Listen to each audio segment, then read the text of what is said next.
听得到吗？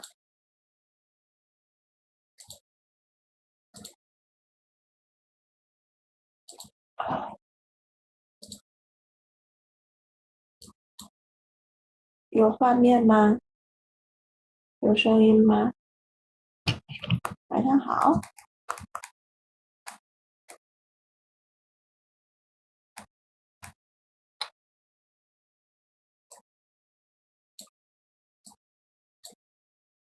好的。怎么才这么点人？人啦？晚上好，晚上好。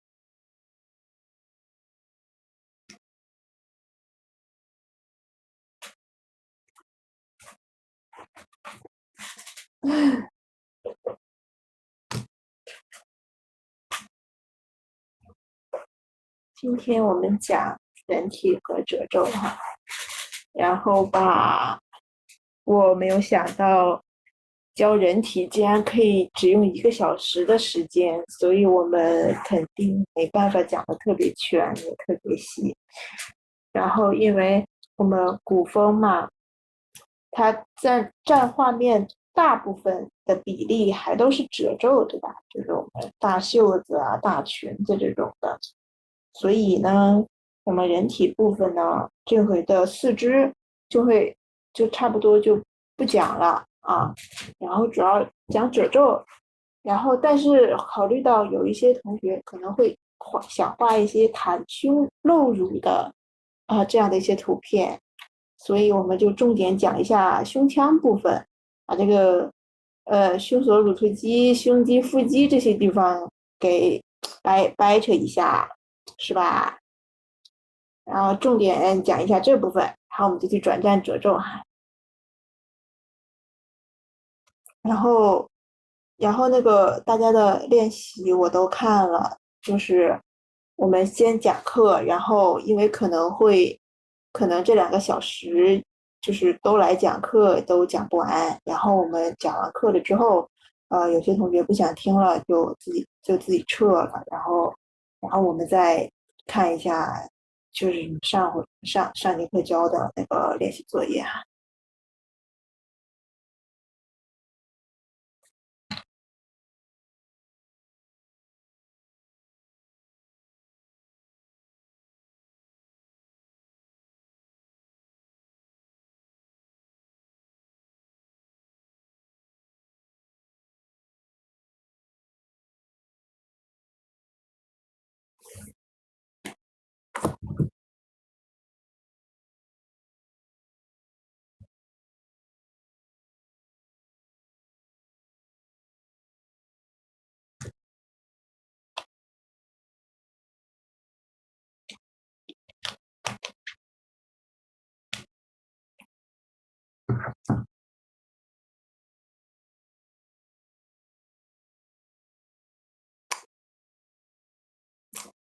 人还是不多啊，一半人都没到。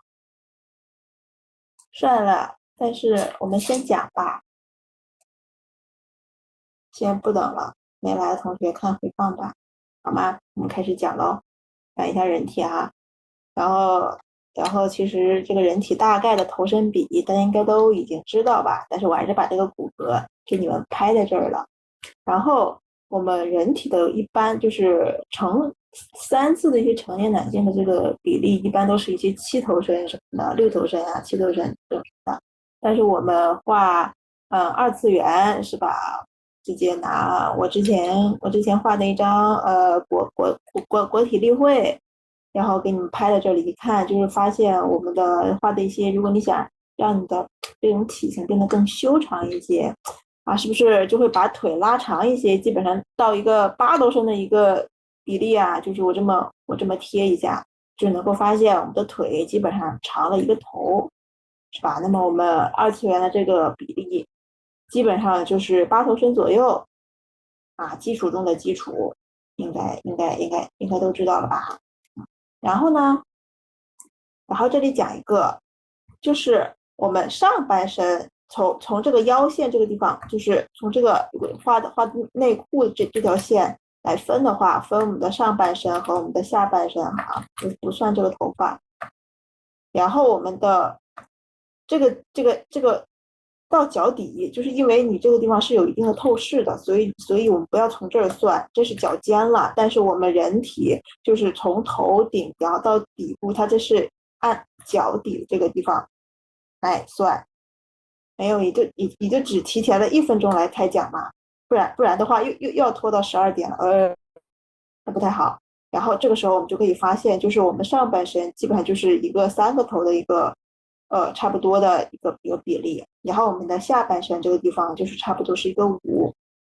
是1、2、3、4、5头身的一个比例，所以我们的上半身比下半身的比例是3:5，是一个比较舒适的。就是如果你想画的是一个比较苗条的一个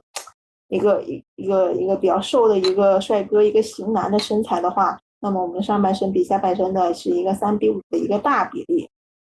好，这个这个这个都懂吧？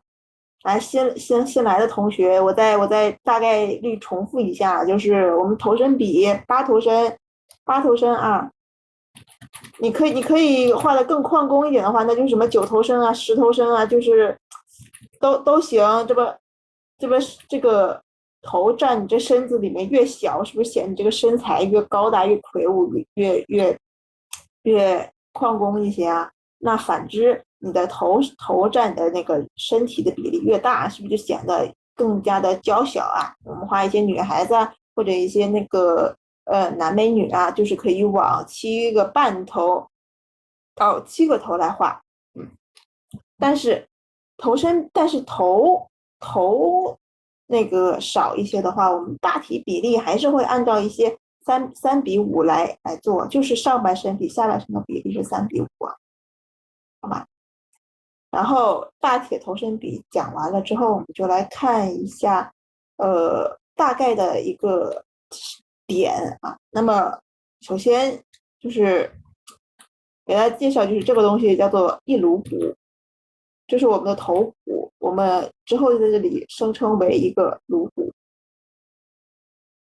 然后之后我们会大概都会用颅骨来计算我们剩下的一些比例在和颅骨的一个比。对，那么首先映入眼帘的是不是就是我们这个胸腔的这个骨头啊？就是由肋骨好多好多的肋骨组成的一个胸腔。那么胸腔和头部的比例差不多是1:1.5，就它比它要大那么个1/3啊，就差不多就可以了。然后我们再分析，就是分析这个吧，这就是我们的盆骨，是不是它是一个用抽象的概念来看，它是一个倒梯形，对不对？好，所以之前有人发明了一种就是胸腔盆骨的一个胸腔内裤大法，然后我们中间接一个腰，然后上面把屁股和腿一画，上面把这个2个胳膊一画啊，我们这个人就画出来了。就是因为我们最重要的部分就是一个胸腔和一个盆骨的一个体现。这个是啥？然后这边有一个点，就是我们的手肘，画不出来了。手肘，我们这个手肘就是从骨头来看，就是这2个地方不是有一个这个东西吗？这不就是我们的手肘吗？就这个关节。然后我们手肘是在哪儿的？是在这个最下面这根肋骨，是差不多，你可以当成一条线的这个位置，就可以不要画的太低啊，或者怎么样，或者不要画太高，手上臂太短。我们上臂这个长度差不多是和这个胸腔的这个肋骨这个长度是在一条线上的，哎，懂吧？然后，所以下面的我们这个手部，它就是过裆了，就是这个手部的这个形状是在裆下面的。如果你的手是垂下来的时候，啊，就可以画的稍微的长一些。我看一下我这个啊，你看我这个手弯曲上去了之后，所以它没有过裆。如果你自然下来了之后，它基本上就是一个这样的一个长度。然后你也可以稍微的再夸张一点，画的更长一点，或者怎么样的都行，按你的审美来啊。然后我们这个手的这个长度呢，就差不多和你的面部五官，我瞅这儿，对，差不多，就是不把你的脑壳削掉，就只看你这个五官的长度，所以我们手的这个长度是不是看到和脸的这个长度差不多大呀？所以也有一个词叫做什么？叫做巴掌脸，就是我们巴掌的一个手部的一个面积和我们五官的这个面积是一样的。然后我们画手啊，你看旁边我贴了一个动作比较相似的一个真人，是不是也能够发现是比较差不多的，对吧？就刚刚说那几个大比例啊，这个胸腔和脸的这个1:1.5的一个比例，还有我们这个胸腔的这个部和我们的手肘差不多是在一条线上的，然后我们手的这和脸这个比例是不是都是一样的？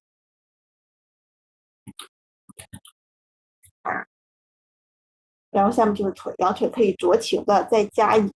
个颅骨的一个距离，你想要腿长一点更好看，是吧？然后这个是我们的刚刚说的那几个大比例，然后我们现在来着重的分析一下这个胸腔这部分吧。还是这一部分就是扯到了我们上星期刚讲了头部，但是没有讲胸锁骨。然后我这个时候看了一下你们的作业，就是大部分同学的三庭五眼什么的，就是都没有什么太大的问题了。然后但是脖子没有教，脖子的问题就都来了，好吧？那来好好听吧。就可以画，我先打一个方形。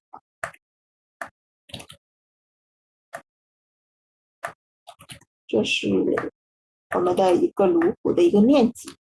然后我们再去量一下我们锁骨的一个面积，就是可以发现它们的宽度和这个的宽度和你的脸部颅骨的这个宽度是一样的，是差不多的这个宽度和这个宽度它们是差不多的，能知道吗？能看出来吗？所以我们如果你想画的是一个正面的一个半身裸体男，那么我们的这个锁骨差不多的这个和头部的这个宽度是差不多是一样的，好吗？然后这是我们的锁骨我们就是在学人体的时候，首先就是你要去观察最原始的，就是我们去看这个骨头，我们首先去分析这个骨头的比例，然后再给他们穿上肌肉，然后再给他们穿上衣服，然后这样的话就是从里到外的一层层推，然后我们这个人体就是你的大比例才是没错的。就是我们学一下本质，就是不用就是一起学表面吧。你给你讲了该怎么画之后，你不学本质的话，你换了一个角度就又不会画了，对吧？所以我们先学一下本质哈。然后这个时候就再看头部，我们这个鼻底到这个地方，就是还先讲一下，这个叫锁骨，锁，锁是月字旁的锁吧？哎呀，算了，我不写，又暴露自己没有文化的那个锁这个锁好，因为是锁骨，然后这个地方是有一个这个东西的，它叫什么？它是我们的胸骨我先把它扯出来，胸骨。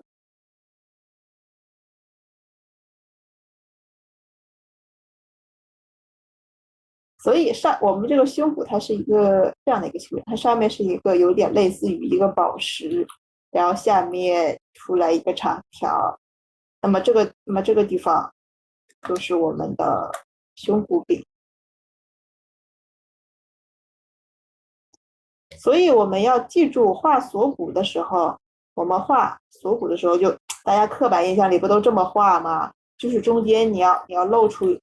个间距来，因为这个地方是我们的胸骨柄，这个地方下面连接的是一块胸骨，所以我们就不要画的，哎，它中间没有东西了，我们的胸骨就不能够不把这个地方的空给留出来哈，这个是错的，我们中间留出一个地方，然后一般就是我们会用一个小窝来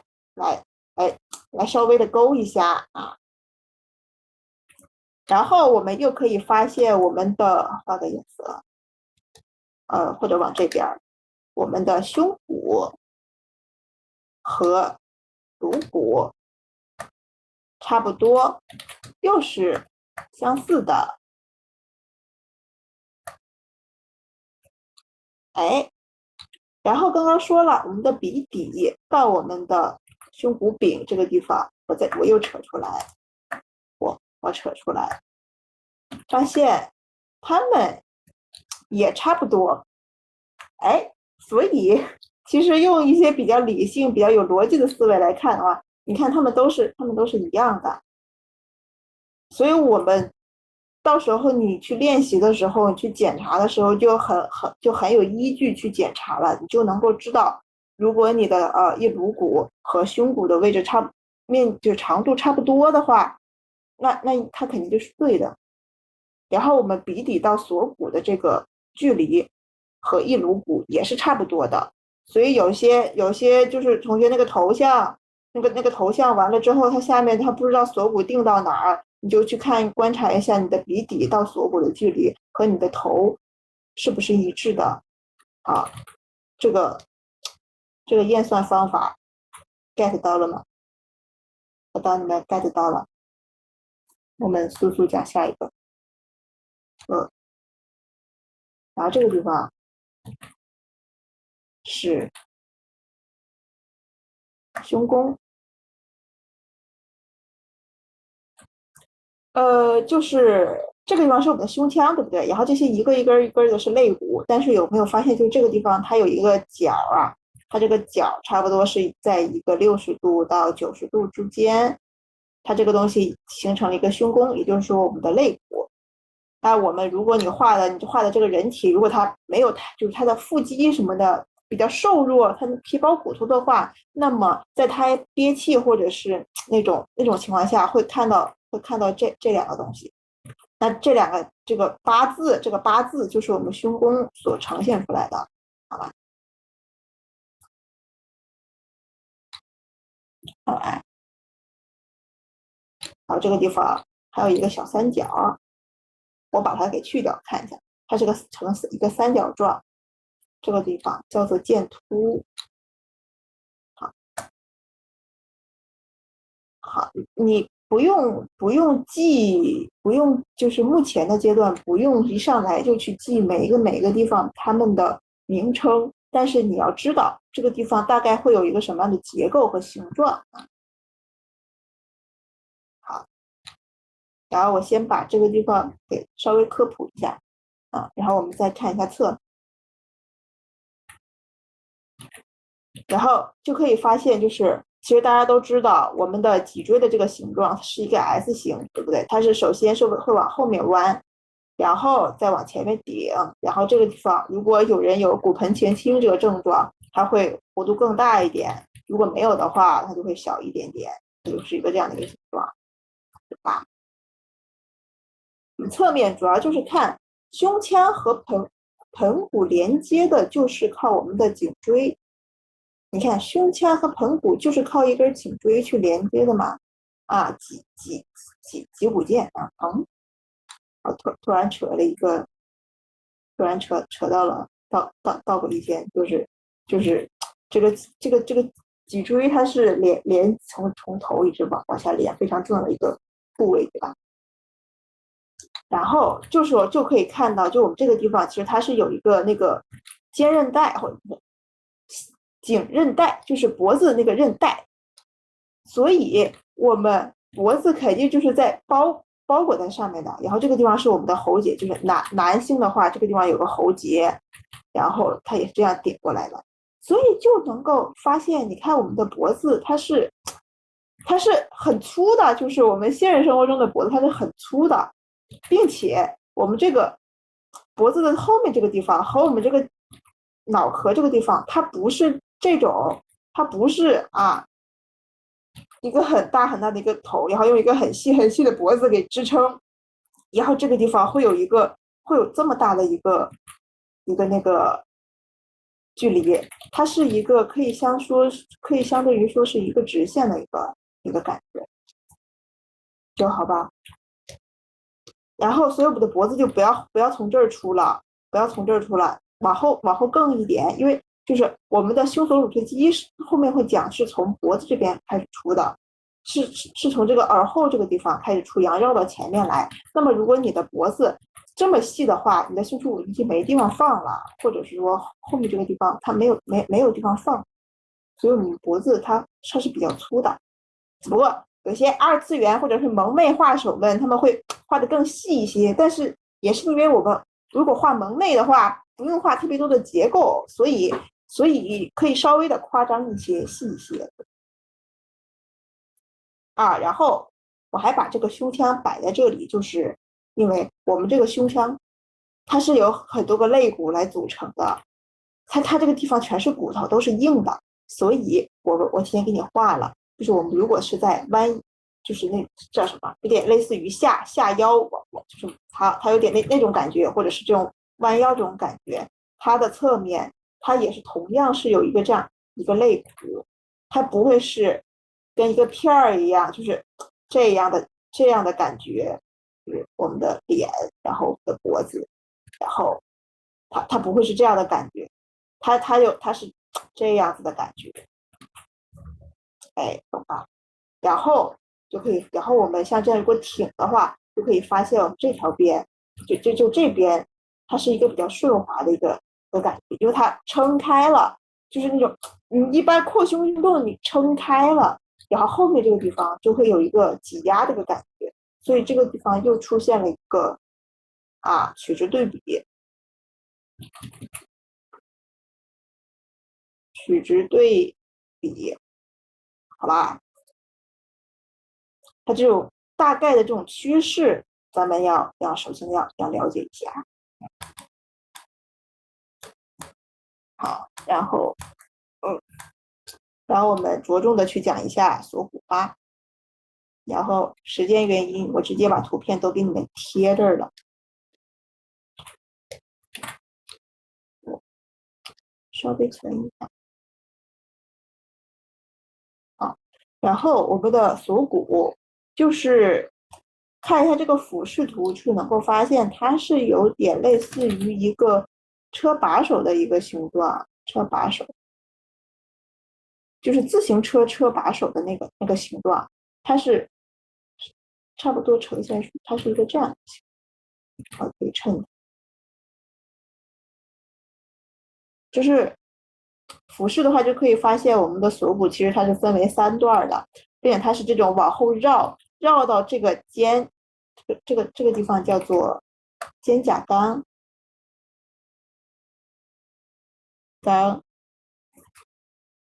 就是这个冈，好，这个地方叫做肩胛冈，然后它的锁骨它是往后绕的，绕到你这个肩膀这个地方，就是我们如果把那个加上肌肉了之后，这边是有个肌肉，就是你们大家一般都会看到这种肩膀，然后我们的骨头是绕在这上面的，所以我们画锁骨的时候，就你才能够去理解它这个骨头它是绕的这个它是搭的这个尖点这个地方的。它是往这个地方走的，它不是这样平行的，哎，懂吗？然后绕到后面这个地方连接的我们的肩胛骨，然后这一片叫做肩胛带，就它跟个丝带状的，它是一条这样一条，然后它分为3段，这是一段，哎，我真用这个，我真用这边了，就这边是一段，然后往后转的是一段，然后往后转完后又搭在上面之后一段，它是分为3段的。所以我们再画一个吧，我们画一个，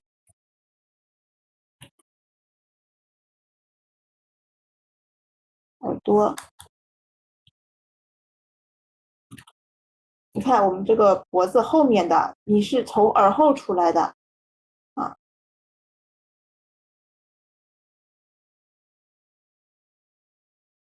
看不要从这边出来。我看好多人都是从这边出来，从耳后出来，他们是有一段距离的哈，他们一定是有一段距离的。然后你的斜方肌，然后这边是尖点，是你的尖点，然后我们的胸锁乳肌从后面出来，然后我们的锁骨它是往上搭，这种感觉搭到上面去啊。然后这个地方我先这么画，然后这边，然后中间留出一段来，这个地方是我们的胸骨柄。那么如果我们加肌肉的话，就是我们的胸肌，就是搁在这儿了，胸肌。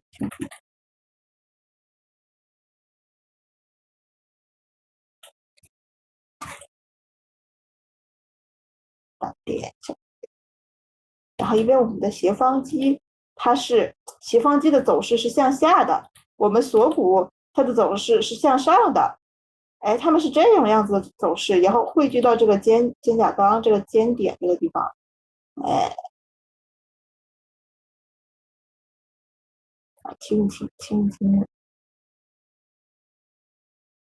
这个地方也是，甚至可以画一个这样的一个凹槽，就是像一个小窝，来暗示这个地方。然后这个地方讲一个点啊，我们的锁骨刚刚也分析了，它是一个这样的形状，它从正面看，你看它是会稍微的往上搭，对吧？往上搭，因为我们尖点在这儿，它往上搭到这个尖点上去，然后所以我们这个从3/4侧的这个视角上来看，它肯定就是一个解剖一下，它肯定是一个这样的一个形。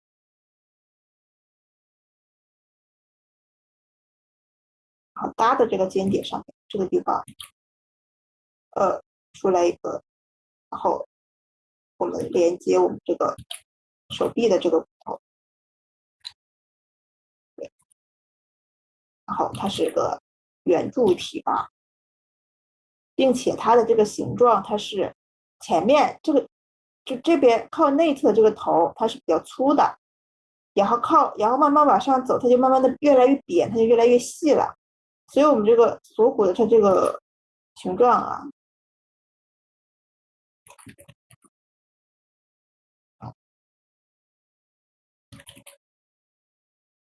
就解剖一下，啊，它这边它是比较粗的，这边它是比较细的。啊，这一点在我们绘画当中怎么表现出来呢？就是我们画完了之后，啊，没成层，会在这边稍微卡一下，然后这边会卡一下，然后这边会卡，就是你不要平行了，你这边会粗一点，因为它骨头比较粗嘛，所以你这边就距离大一点，然后这边就少一点，能明白吧？然后，因为我们的如果不是纯正面的话，侧面的话，我们都知道我们这个锁骨它的压缩感它是很强的，就是再来，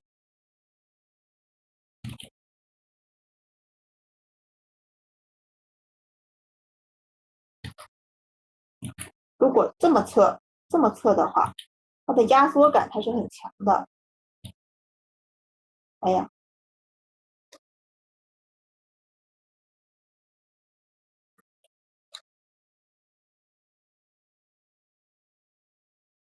点击还是有问题。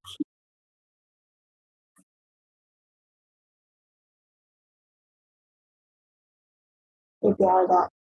它这边还有一个，好像它是斜方下来之后到这边的这个间点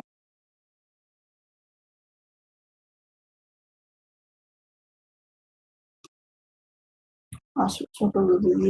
肌，胸锁乳突肌从耳后这边有个耳朵，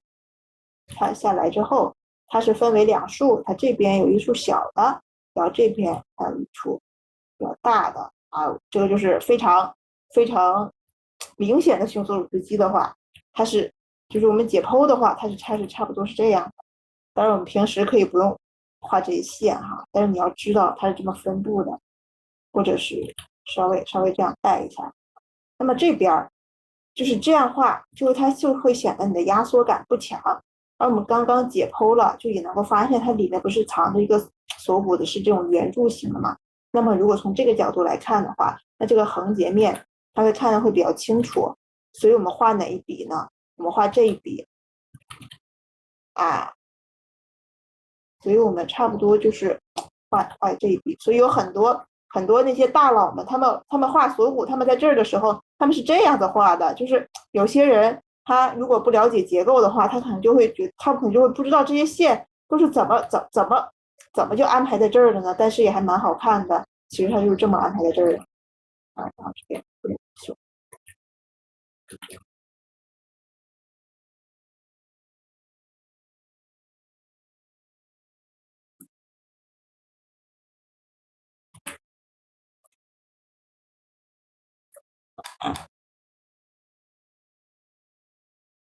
然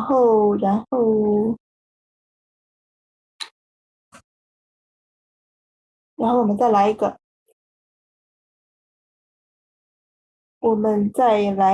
个，什么呢？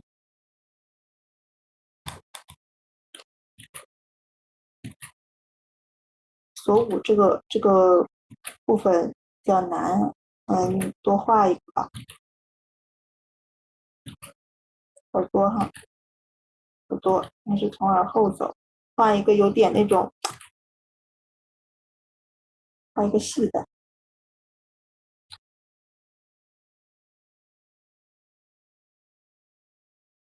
斜方肌趋势它是这样子的，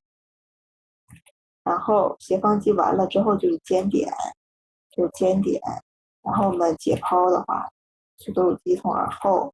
下来了之后，它是分为两束，然后这一束会比较小一点，然后就能够找到锁骨的位置了。锁骨它第一段，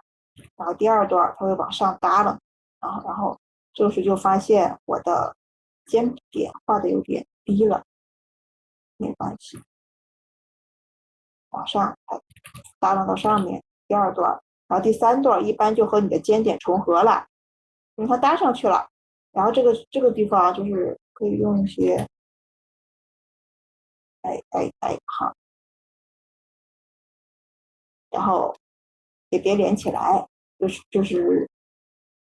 一般看不见了。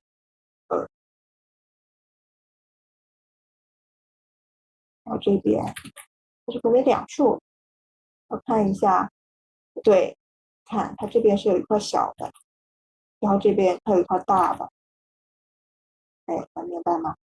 包括这个也是，但是这个模型它是个 BGD 的一个模型，所以它这个不是很严谨哈，它就是这个地方它会有一点小的，然后这个地方是两个，然后他们从后面绕到耳朵后面啊，我们的胸骨乳肌两束，胸骨乳肌就是从胸骨、锁骨，然后乳突，所以它一个是连接锁骨的，然后一个我的胸膛在下面，好吧，它就是差不多是一个这样的一个形状。然后鼻子到锁骨的距离，我们刚刚不是差不多在这儿，对，这边的差不多在这儿。然后发现有点长了，可能比你的头骨有一点点长了，所以可以判断出我们的脖子可能画的有一点点长了。好，我们往下打一拉，确定了，差不多这个就是你的头的这个比例啊，这个比例，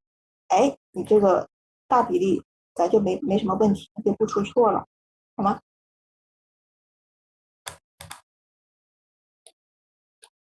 我们胸锁乳突肌这个就就是我差不多就是这块就讲完了，下面就是讲胸肌了啊，就是大家有清楚一点吗？我们这个地方是喉结，喉结它是一个这样的一个分型，然后一般这条线不能画，只需要这么暗示一下就可以了。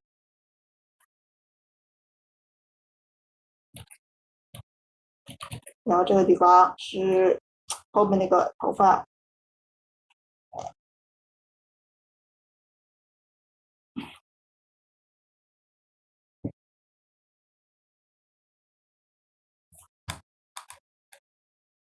看一眼我的，确实没有什么，确实没有什么其他知识点了。那么来看胸吧，直接从这个地方开始，接着往下画吧。这么看分型的话，我们就能够发现，就是我们的胸肌其实它并不是一块整的，它是有一个，它是你看它是有一个小的，然后一个大的。你看它这个地方也是，当然我们的肌肉长的不会长得这么死哈，就是它不会是这么一块整的。你看它这个地方它都是会有一些那种肌肉那种凹凸的那种感觉，它不是一条直线这么下来的。并且因为我们的骨头这个地方有一个胸骨，对吧？所以我们这个胸肌就是如果它的胸部不是非常的丰满，如果它不是非常的丰满的话，它不会像女孩子一样会挤出那种沟的话，它是会中间有一个缝儿的啊，它是会中间有一个小缝儿的。然后往哪边长？对对对，它是有点拉丝的。然后看分型，我下面贴2张图片，这个是我们的肌肉分型，因为我们骨骼和肌肉一起讲啊，会讲的快一点。我们骨骼肌肉一起讲啊，你再带一下我们这个胸锁骨，这也是这个地方，你看它是一个这样的一个形状，然后这边有一块大的，然后我们画这一块，然后它这边绕下来，然后我们的斜方肌是这个趋势，然后我们的胸锁这个趋势，然后搭了一个尖点，是吧？然后我们的胸肌就是它可以称作为一个鲸鱼形，鲸鱼，它是一个这样的一个形状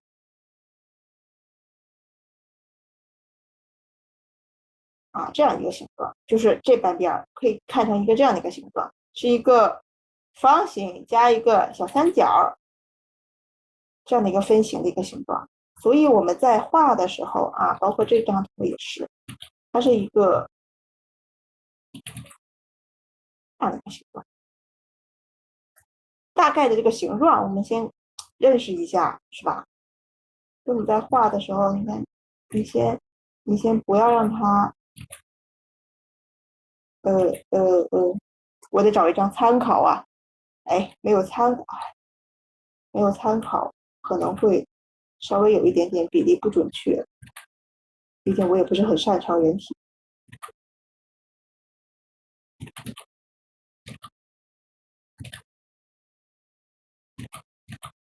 啊，差不多，它是一个，然后这边它就会更斜一点儿。如果你想把这个奶子画的更大一点的话，它这个地方，就是它这条线，相比于这条线，就会稍微的要更平一点。然后我们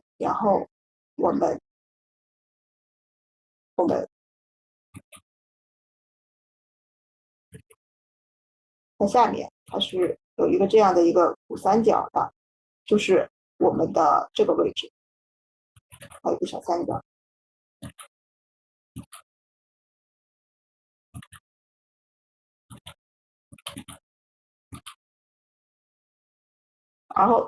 然后我们刚刚不是说了吗？我们那个锁骨它是前面粗后面细的，所以我们会在这里稍微的卡一下点。然后这个地方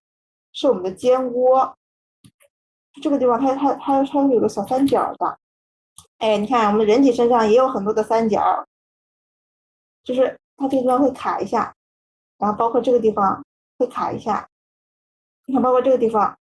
它会有一个小三角形的一个凹陷，然后你自己猫一猫，你自己猫一下你的这个，就是我们可以猫一猫我们自己的这个肩窝这个地方，它是也会有一个这样的一个小三角的。我们卡一下，那这个地方我们如果是解剖的话，就是我们的锁骨，它不是往这搭吗？然后我们的胸肌，我们的胸肌其实如果胸肌比较大的话，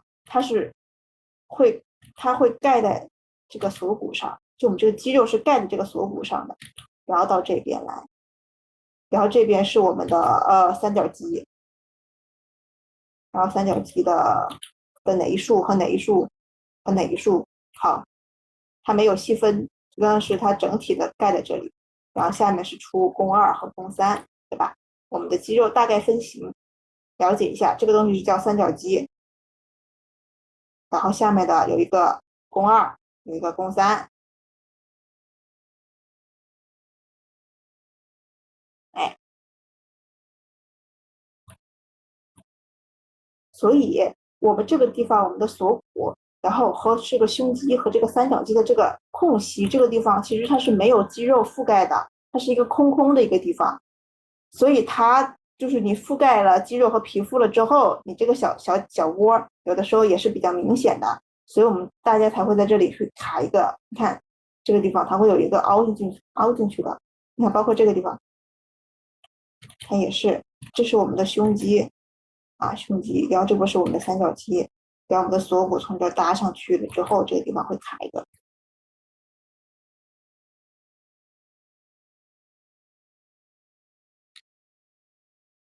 去掉。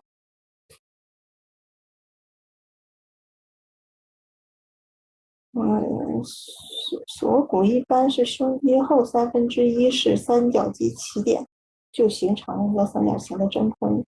啊，差不多。虽然没有太读懂这句话的意思，不过我感觉反正就是记住这个地方有一个三角，然后并且你能够知道你这个三角是锁骨、胸肌和三角肌一起形成了一个这样的一个小空的一个窝就可以了。然后我们在这里卡一下。就可以不需要知道太多了。目前画画的时候，然后我们这个地方啊，这个地方它不是这么封的，它这个地方会形成一个小三角形，看这个地方会形成一个三角形，就是我们这个东西应该是叫做骨三角，我依稀记得这好像是个骨三角。然后我们如果画的是一个有一点角度的话，我们这两条线就是不要这样子，就这样子就比较丑。我们可以这样子，因为就是这条线它有一点弧度，它不是往里挤了，这样就有点像女孩子的胸了。然后男孩子胸的话，你就相当于上面有一片肌肉，它盖到了这个骨头身上，所以我们这个形状哈，就是抓一下，思考啊，腰乳头，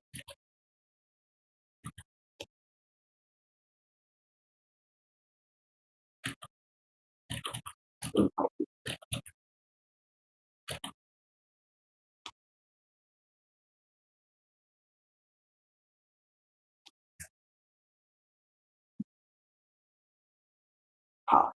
我没有参考画的，有一些细节不对，饶了我，我一会儿用有参考的再画一个。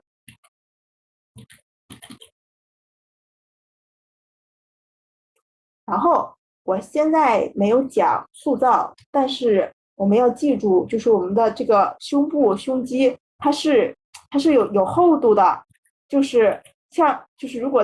这个胸肌就是它很大，所以它特别像女人的胸，所以它是有一个如果你们打光的话，它是有一个明暗交界线在的。那么有明暗交界线，它就有这个物体对剩下部分肌肉的一个投影。然后，因为我们这个肌肉啊，就是它不是平平的，所以我们的投影它也是这个曲直拐弯了。然后我们这个明暗交界线基本上就是大部分都是会穿过乳头的，然后因为它是一个有点偏侧的一个顶光下来，所以它稍微有一点点偏这边，稍微有点偏这边，是能够从投影这边能够分析出来，它稍微有点偏这边，所以它这个明暗界定线稍微的往右边、往左边移了一些。如果它是一个正顶光的话，那么应该是在这儿，应该是在这儿，然后这边是阴影，然后这边就是从最鼓的这个地方开始。然后记住，就是如果是一个如果这边打光，如果这边是光比较强的话，因为它这个胸肌比较薄，但如果它的胸肌比较鼓的话，你想画就是大奶的话，那么我们这个地方你得画出它的投影，就这个地方你得稍微的画一些它的投影，然后才能够凸显出它的大就是它的立体感，我们的胸肌的立体感，好吧？好的。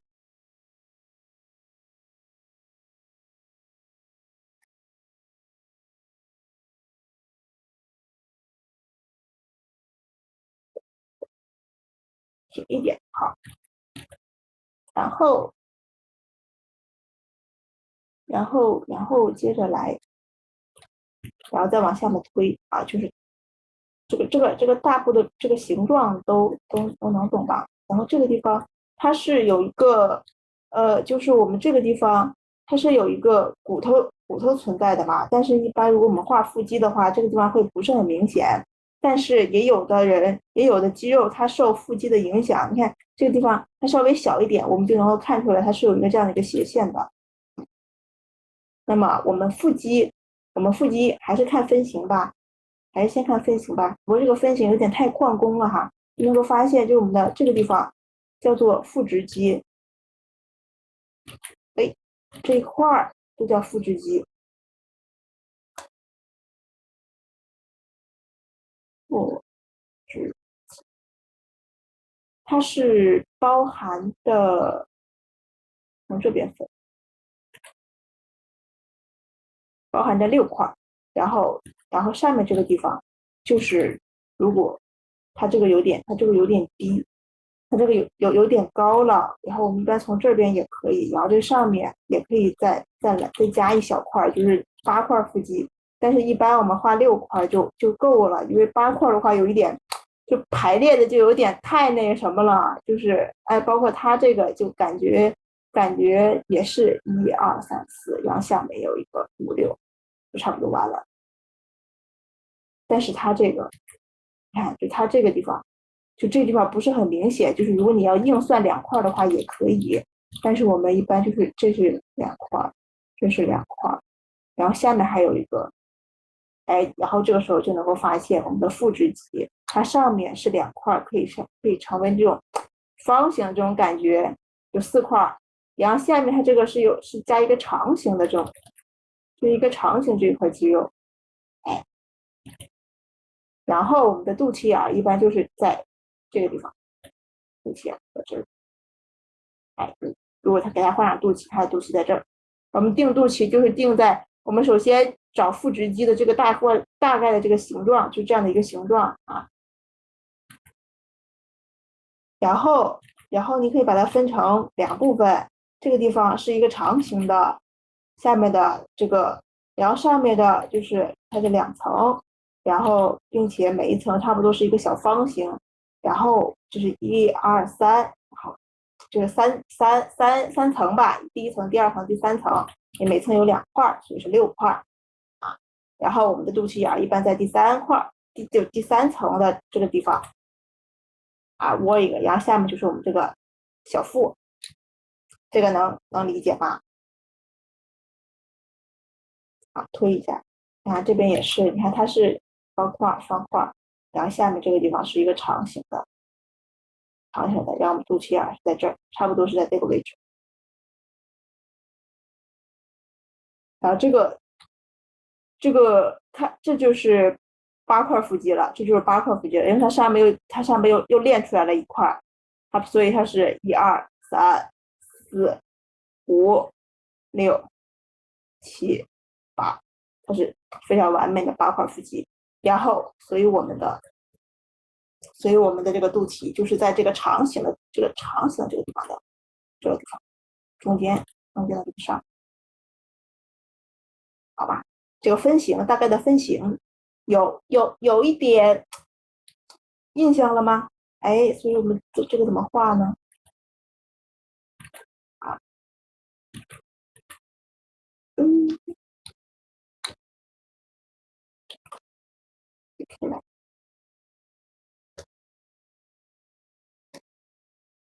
哇，我头一次画人体，没有参考就直接硬画，然后这个地方连接了我们的髂脐，一直就下面，哎，你裹上衣襟吧，后面的我们就不画了，慢慢画了，不要被封了。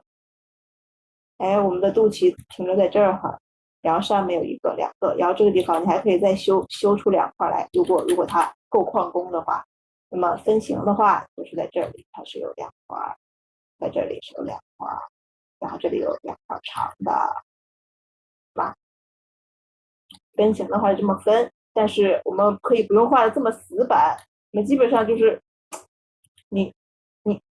你这么随便勾一下啊，就可以了，就不用这么排列的这么画这么死板，好吧？这是我们的腹直肌，胸肌下面接腹直肌，好，我们的腹直肌也差不多了，也 OK 了，好啊。那么还有一个地方，就这块是什么呢？这块是我们的那个前锯肌，哎，我这边，哎，对，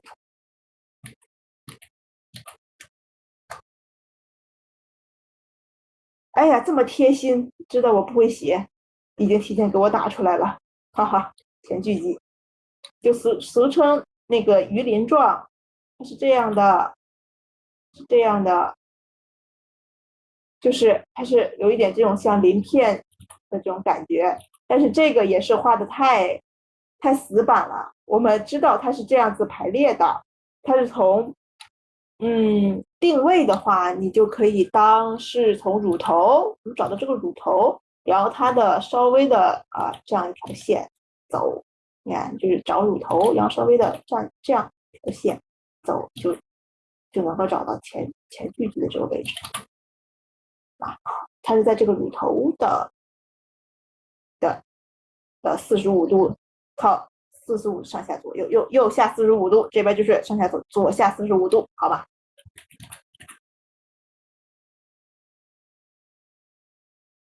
好吧，但我们画的时候可以不用这么画啊。我们画的时候，我们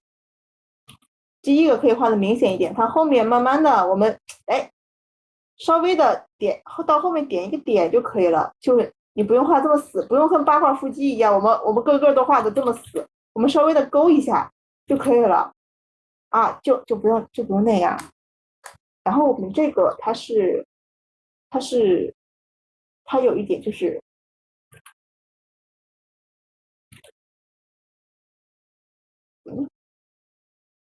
这么看吧，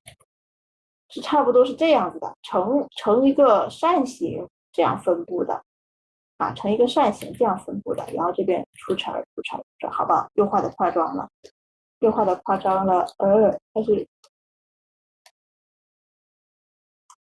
它不是平行的，它是慢慢的它会往上收一些，这样形状不明显。我们看一看例图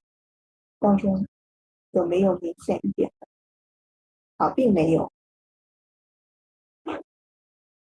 就这个就可以发现，你看它是往上走，然后这个这样啊，它从这个点走，从一个这种类似于一个扇形的。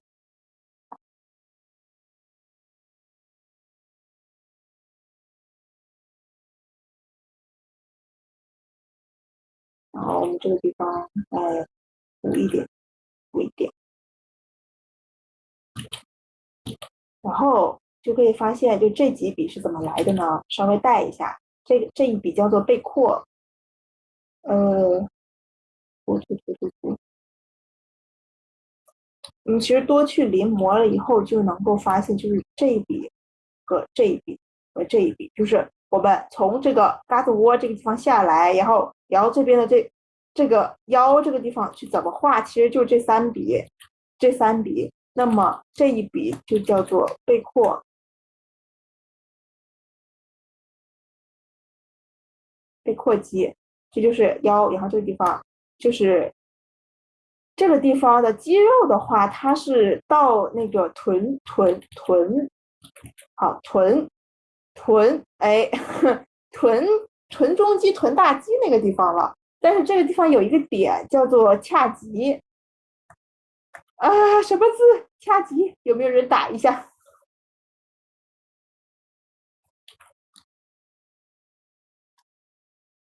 没有人打一下髂棘啊？算了，我估计你们是不是也不知道髂棘？髂棘，髂棘，对，好，这个字念髂，这个字念棘，它是这个，它不是肌，不是肌肉，它是对髂胫上棘啊。然后，所以我们就是直接画一条背阔，然后一个腰，然后这个地方还有一个髂棘，然后往上顶，然后这个地方连接了我们这个腹肌的这个第四块，然后这个地方往下啊，这就完事儿了，这就完事儿了。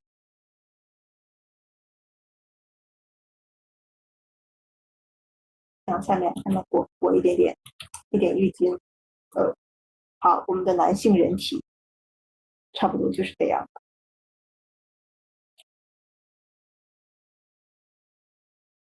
然后，我这边再讲一个我们的锁骨和斜方肌的，好，又回来了，因为我突然想到了一个点，是啊，这个时候我们得继续看这个，继续看骨骼，因为我刚刚发现我没有讲在俯视和仰视角度下的锁骨和肩膀的距离该怎么画啊，这个我们讲一下，就是我发现这些全都是在平视角度下，这个也是平视角度下。那么我们俯视角度下和仰视角度下的那个锁骨和斜方肌的那个间距没有提，你再带一下哈。然后这个地方就又去看骨骼了啊，我们的斜方肌，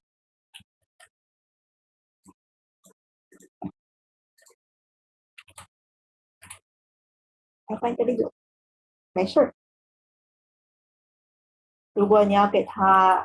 加上肌肉的话，这个地方是斜方肌，然后这个地方是锁骨，然后锁骨上去尖点，是个这样的一个角度，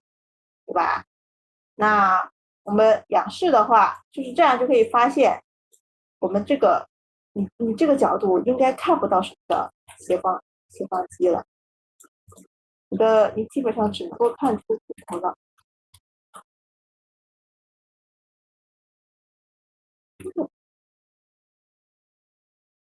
然后我们的脖子到这里，它基本上就看不出什么斜方肌了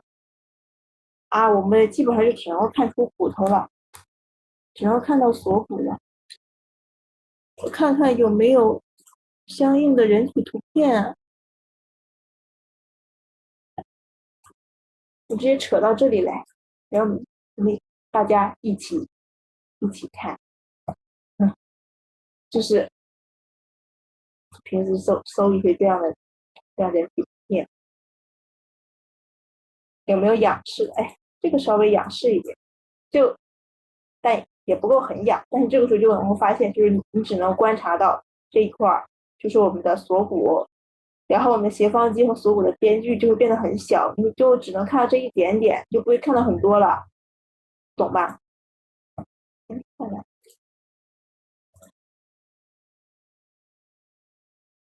嗯，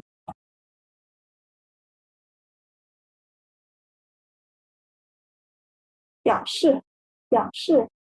什么仰视的图片用到方很少呢？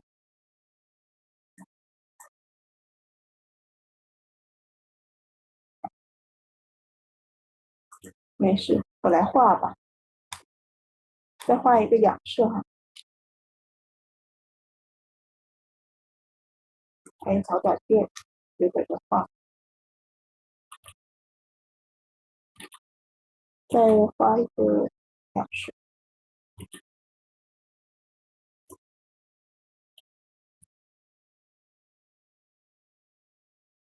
我还是想找一张图片，我不信啊，我就信，我就说我应该是有找过的啊。就能够发现，就是这条线，这条线，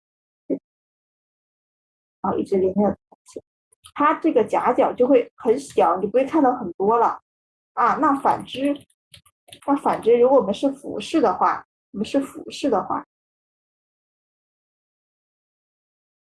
然后是不是切？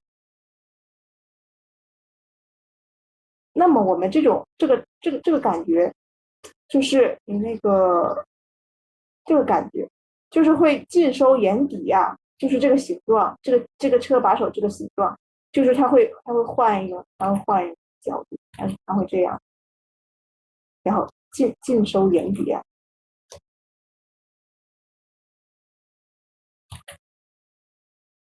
然后去找锁骨，然后搭到后面，然后往后绕，然后它的这个地方会有一个肩胛骨，后面背后肩胛骨这个地方，然后这边也是这边锁骨，然后往后绕，然后搭到后面来，然后这个时候我们这个锁骨和我们这个斜方肌，它这个面就会非常的展现在你眼前，所以我们把这个地方画宽了之后，你就能够感受到它是一个俯视的，而反之我们仰视的。那你是不是要就是把锁骨这个地方你画到前面来？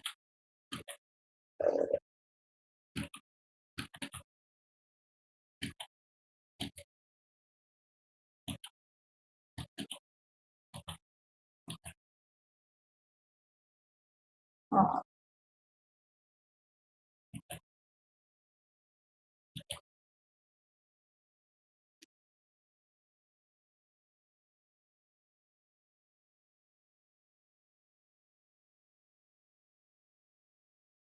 哎，凹凸不平一点，这个地方凹凸不平一点，这个地方有个空，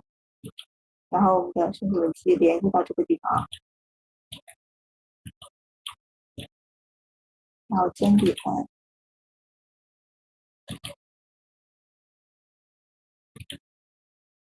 啊仰视，然后后面的背阔和这个腰，就是这条线，我们锁骨的这一条线，甚至到这边你已经看不到后面的斜方肌了，因为它已经被遮挡看不见了。哎，能懂吗？就是这个关系哦，这个关系要体现好了。那如果有的同学他们画出来这儿了之后，但是他们上面还是把你斜方肌给画出来了，那是不是就不对了呀？你这个地方就看不到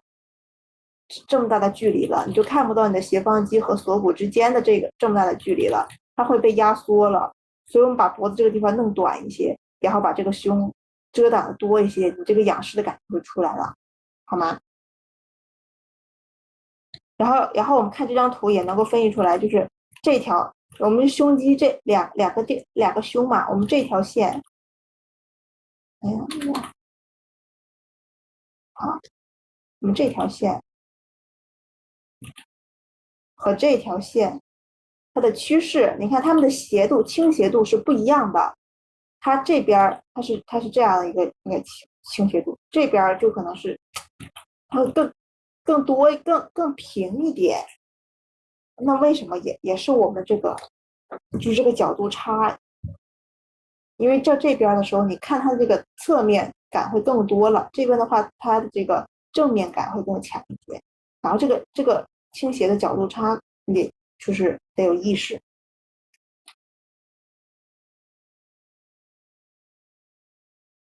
好的，1个小时过去了，我们再示范，还要示范一个仰视吗？来看，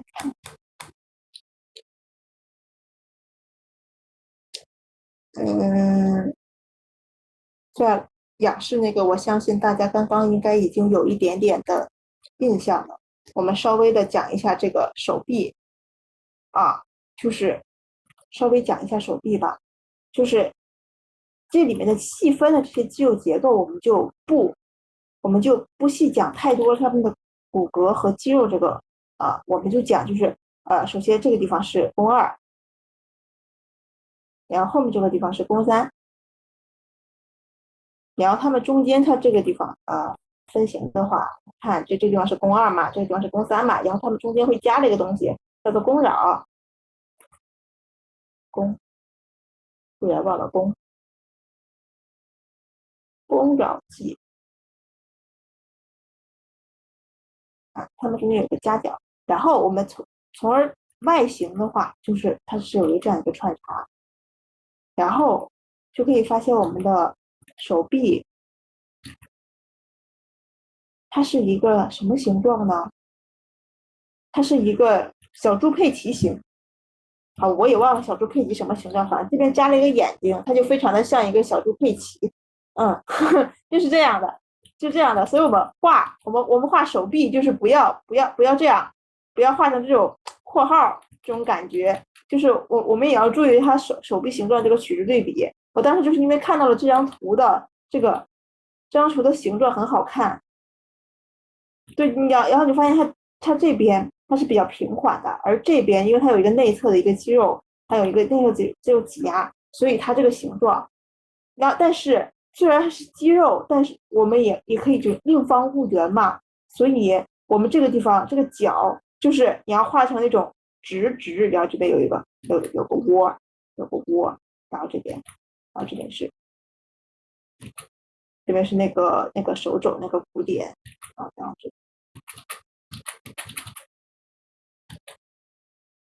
然后这边是那个腋窝，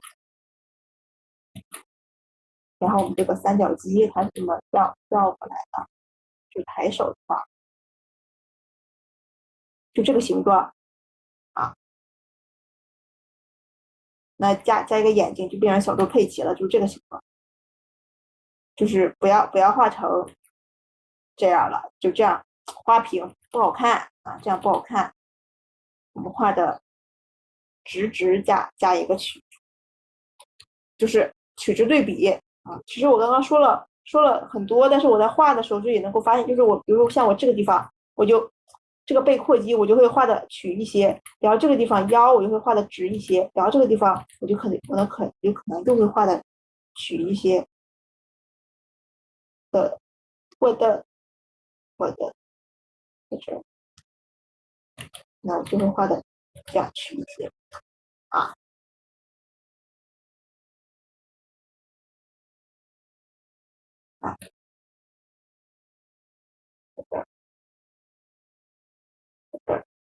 然后手臂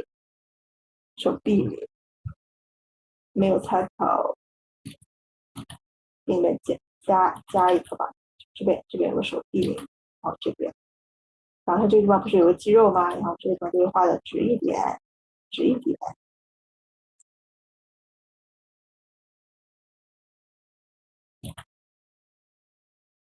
好，可以发现画长了，怎么发现画长的呢？就还是复盘刚刚我们说的，我们这个手肘的这个地方，你可以稍微的长一点，但手肘这个地方它是和这个肋骨这个地方是齐平的。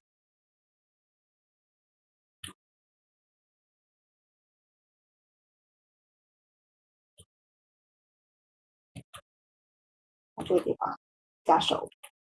就是手，哎呀，我在这儿，好吧？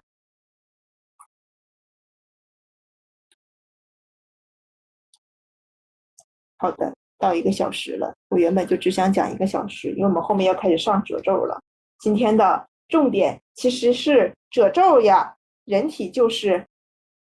稍微的带一下，这是那个手筋儿然后你再加一点手吧。就我画手一般是就比如说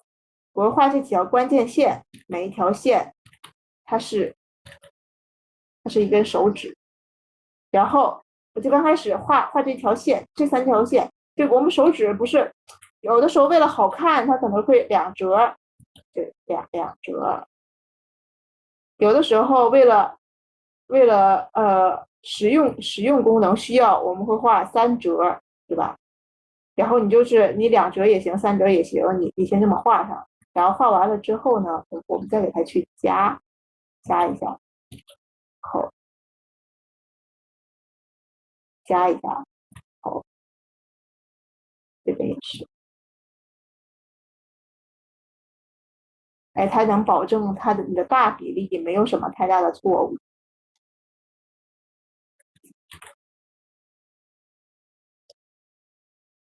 好的，还是有一点错误的，我的手画大了，没关系，一会儿我们调小。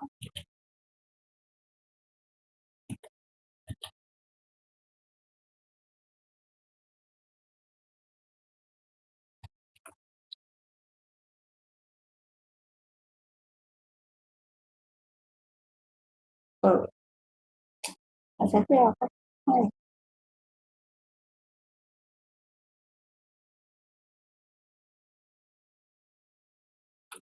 就是或许，因为大家之前如果你们有在网上看那个就是画手的，不都是说什么我们手掌是一个方块对吧？然后我们方块上面这边出大拇指，这边出4个指头，4个指头。但是我觉得，如果你想每一次画手都要先是这样画一个模型，然后再把这个模型给降低透明度，然后在上面去磨的话，我觉得有点太那个什么了，就是太慢了。这太麻烦了。那我们就是你可以直接你这个手掌完了之后，你几道这几道中间长一点，或者小一点，然后我们直接在上面加就好了直接在上面加，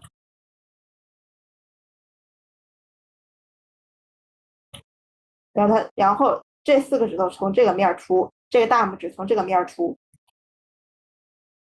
这个能理解吧？然后我们在上面去画手，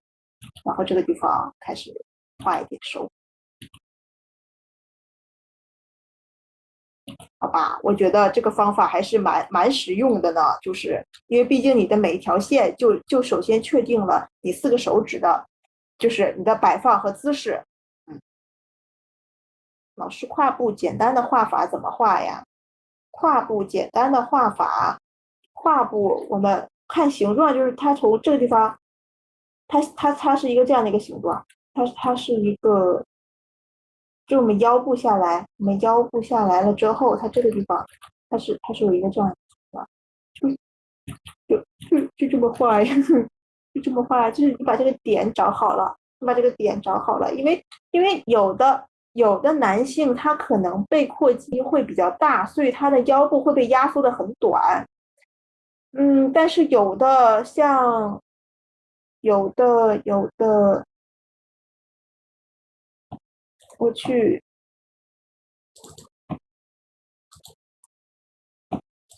就这个地方是背阔，然后我们背阔，你看它都在背阔了，它肯定是在后面的，所以穿插的话是腰部的这根线遮挡后面的背阔的这根线，然后腰部的这根线往下转了之后，到这个髂棘这个地方，它是往这儿转，它是往这儿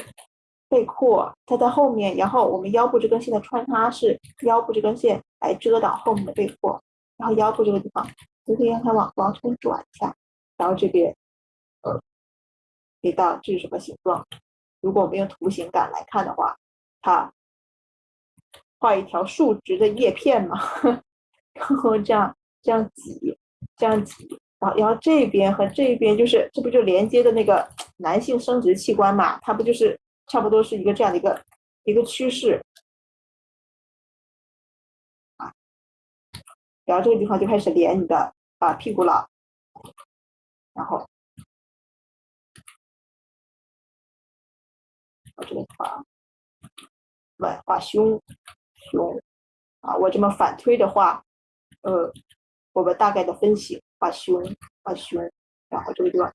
肩窝，然后这个地方会有一个三角，然后所以它会形成一个小菱形。上面是我们这个胸的一个三角，下面这个是这个下面这个是我们的股三角，下面这个是我们的这个骨头，就是这个尖尖的这个骨头叫什么？剑突的这个形成的一个小三角，所以它可能有的人也会形成这样一个小菱形。然后我们的三个，这个地方是我们的肚脐，肚脐下面的分型的腹肌，腹肌是一个下面这个地方是一个长条状的，下面这4个小的有的8块可能就这地方再加1块然后我们的乳头完了之后，乳头下面45度画前锯肌，然后这个地方把我们腹肌画小了，我们的腹肌画的有一点点的窄了，我们就长一点然后这个大体的分型就画完了。画完了之后，就是剩下就是给它，你可以把肩拉宽一点，腰弄窄一点，腰弄更窄一点，它不就更色一些嘛，就是更好看嘛。但是这个大体的分型就是我们可以多练几遍，就是能够就是默写一下，能够把大概的这个肌肉这个形状给画差不多了，那应该就是可以了吧？好的。然后我们的手也稍微的带了一下，真不错。我们把手和手臂这种形状稍微的带了一下，好，这不错。我们的人体差不多啊，就先结束了。我下面要开始讲褶皱了。我们今天的大头还没有讲啊。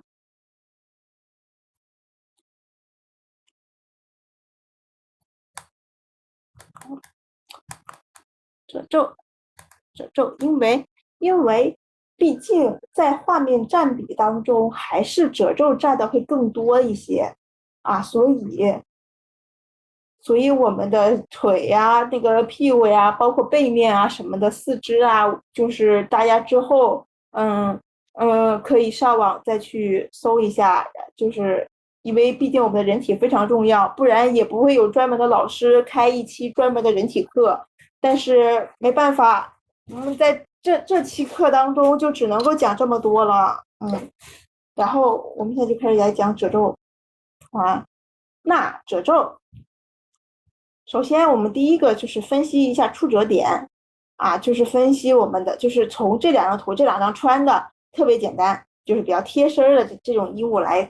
分析一下它的出褶的位置。然后并且我们分析一下，就是在什么情况下我们的褶皱它是会被挤压成一个比较密的或者比较硬的一个状态，什么时候的褶皱会给人一种软的或比较疏的这种状态。那么首先我们要有一个意识，就是我们的衣服肯定是穿在人体上，我们褶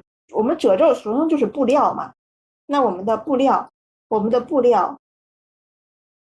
它肯定是搭在人体上的人上，所以我们布料的形态肯定是要根据结构走，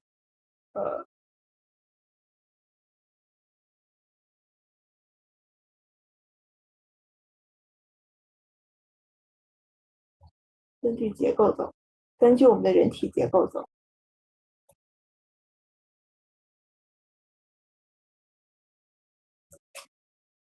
那么，首先我们在分析，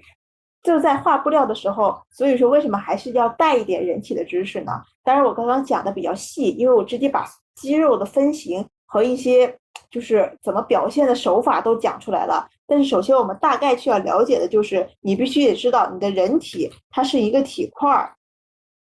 我们之前画那个木头人都能够发现，就是它是一个体块对吧？它是一个体块把脖子。把头部，然后腿。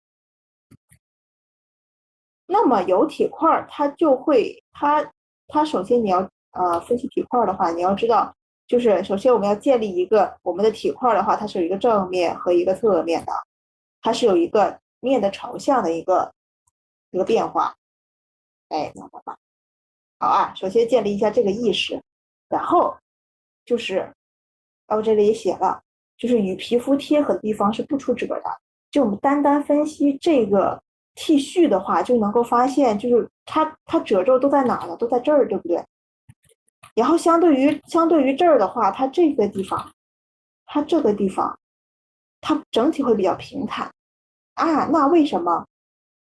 那是不是因为这个地方是我们的有胸腔啊？就这地方，你的胸部给你挺起来了，所以它这个地方整个这个地方的面，它都是会稍微的平坦一些，它就是与皮肤贴合的会更多一些。这个地方能理解吧？而相对于我们的胸腔来讲的话，我们这个腋窝这个地方，就是它这个挤压堆叠的感觉会比较多，而且这个地方它的褶皱，所以它也会比较多。所以我们一般出褶是不是都会在这里出？就是在那个腋下呀，或者是假如你的手肘这么抬起来，手肘弯曲的话，它会在这里出。就是在一些下面也写了，我这里写的很抽象，两个力相对的时候出堆叠褶皱。其实我这里说的两个力，就是也不能说是两个力，就是两个朝向，两个面的朝向。那假如说我们的胳膊就可以发现，就假如说你这个是我们当它是朝这儿的啊，我们当它朝这儿的，就是它稍微的有一点点，稍微只要稍微有一点往前倾，它不是这样的。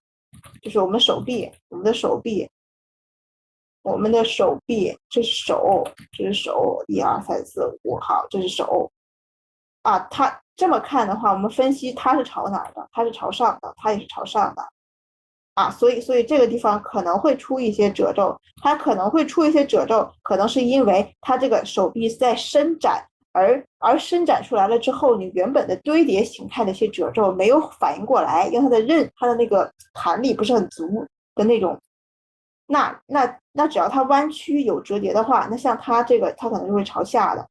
面，而这个肯定是朝上的面。所以这两个力，它们相对的时候会出一些堆叠褶皱。那么就是说，如果我在这上面地方加一些褶皱的话，它这个地方就会有堆积。啊，所以就是你的手臂弯出来，就是我们穿古装大袖衫的话，我们这么弯起来的话，这个地方才会有堆积。哎，讲一下原理，对吧？然后像这个地方也是，那是因为什么呢？因为我们原本你看它展现给我们的是一个这样的一个动作，包括我们的原本的衣服也是，它原本是一个这样的一个动作。那么我们这样，它这个手往下耷楞。它这样往下耷楞，所以他穿的他身上的这个衣服也会随着这个手的这个动作，给这边有一个挤压，对不对？给这边的一个挤压，对不对？所以这个地方它才会出现褶皱，它才会出现这样的褶皱，能明白吧？而这些地方它原本就很平坦，而且它有胸腔会挺起来，所以这个地方它就会出褶少，所以这个地方的出褶少，然后这个地方的面积还大，所以这个地方的褶皱它就会，就是我们在画的时候就可以多用一些糊笔刷啊。我后面就是这个模糊笔刷，我会叫它糊笔刷，因为就是糊的，所以叫它糊笔刷。然后像这些地方它的褶皱会比较实，就叫硬笔刷，就是卡实的实笔，好吗？那么就像这个女性也是，你看她这个地方是我们的胸，对吧？我们的胸给它挺起来，所以这个地方都没有怎么出褶，或者他说有一点点褶，就我们画的时候有一点点褶，你看，但是它这个褶非常的微乎其微，这个地方非常的微乎其微，而它的褶都也是出现在这个地方，还有下面这个地方。那这个地方堆积褶皱也是什么？也是因为我们如果是画测试图的话，就是然后下面是裙子，它的胸部和它的这个胯骨，就是这个小腹的这个地方，它也是两个朝向相对的面，对不对？它这个胸部，它这个地方它是朝下的，然后我们这个地方它是稍微有一点朝上的，只要它不是与地面垂直，只要它不是与地面平行，因为我们重力嘛，我们重力是肯定是垂直向下的，只要它稍微的抬上去一点儿，我们就当这个面它是给它的褶皱在上面，它是有一个朝上的一个力，所以它们相对了。所以我们如果给它，如果这个地方有褶皱的话，它才会在这里堆积。能理解吧？我当你们能理解喽，过喽。没人回我，哼哼。好，我们接着示范。我这里就是那个呃，好，我这里就是不那个什么，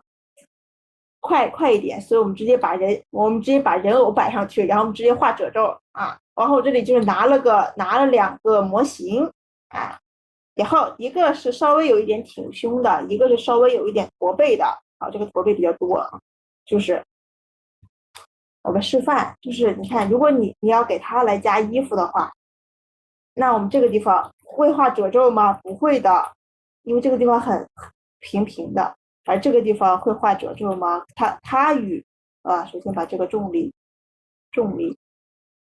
我们毕竟我们的褶皱是穿在人的这个身体上，所以我们这个就是里衣的话，它基本上是会根据人的人体结构走，对吧？好的，能理解就好。所以像这个面，它整体就是会和你的重力垂直，和你的重力平行。和你的地面垂直，和你的重力平行。所以我们这个地方也可以这么直接往下画啊。那么这个地方，你的小腹都会是你的小腹是稍微有一点点，就是往上翘的。所以我们这个地方会画一点点，就是如果画古装的话，你这个地方有腰封的话，就是它这个地方会稍微有点堆积，哎，能明白吧？就这地方会堆一下啊，然后后面也是这个地方也是朝上的，所以这个地方也会有一点点平，然后这个地方开始往下，然后把这个手去掉的话，它也是，它会往这里堆一下，然后因为我们这个地方会有一个腰封会收一下，所以它会堆一下，堆一下，然后这个地方也是会出褶吧，可能会在这里出一下，然后又可能会在这里出一下，因为这里首先是我们那个大腿和那个就是大腿内侧那个关节处，所以会出一点点褶皱。然后，但是我们到这儿它就不会出了，因为到这儿它就会，你还是长直线就下来就可以了，就不用出了，除非有风，它会往这边飘一些。因为我们的腿是这儿的，它又和这个重力平行了。那假如我在这里画出一个抬起来的一个腿，在这里我画个伞。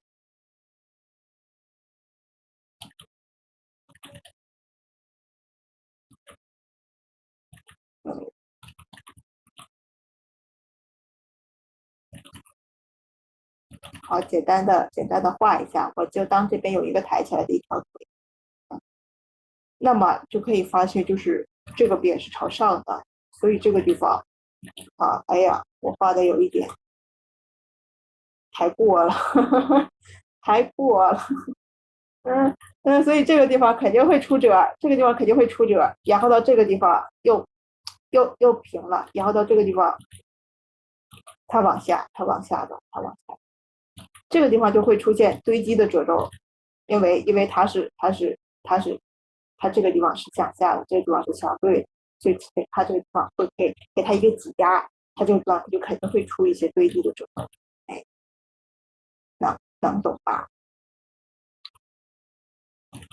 然后我们的这个关节处，这个地方是这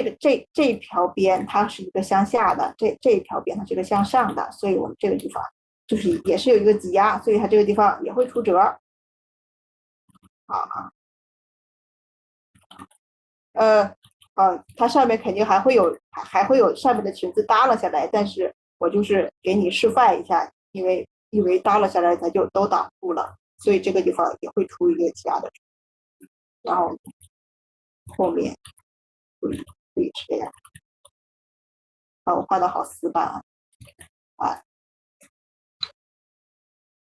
不过我们主要就是理解。那么驼背的话，就可以发现我们这条线，它胸没有挺起来，所以它这个地方肯定就是会出褶皱，会出的更多一些，它就不会像这样子，因为它胸挺起来了之后，就是我们单从分析力的上面来讲，它这个地方会稍微有一点点就是向上挺的那种感觉嘛，所以这个地方它会褶皱少一点，但是如果它是比较 hold 着腰的话，那这个地方的褶皱就会出的多一点。这个我感觉你们也肯定都能懂，然后包括这个也会抠一点。那么相对的，这个地方很挺，所以我们这个地方就不会出褶，就稍微平一点。当然也不能说是一点褶都不出，它可能只是会像这边一样会出一些少的，并且一些比较平缓的褶，而在这些地方它会出一些多的像这种样子的褶。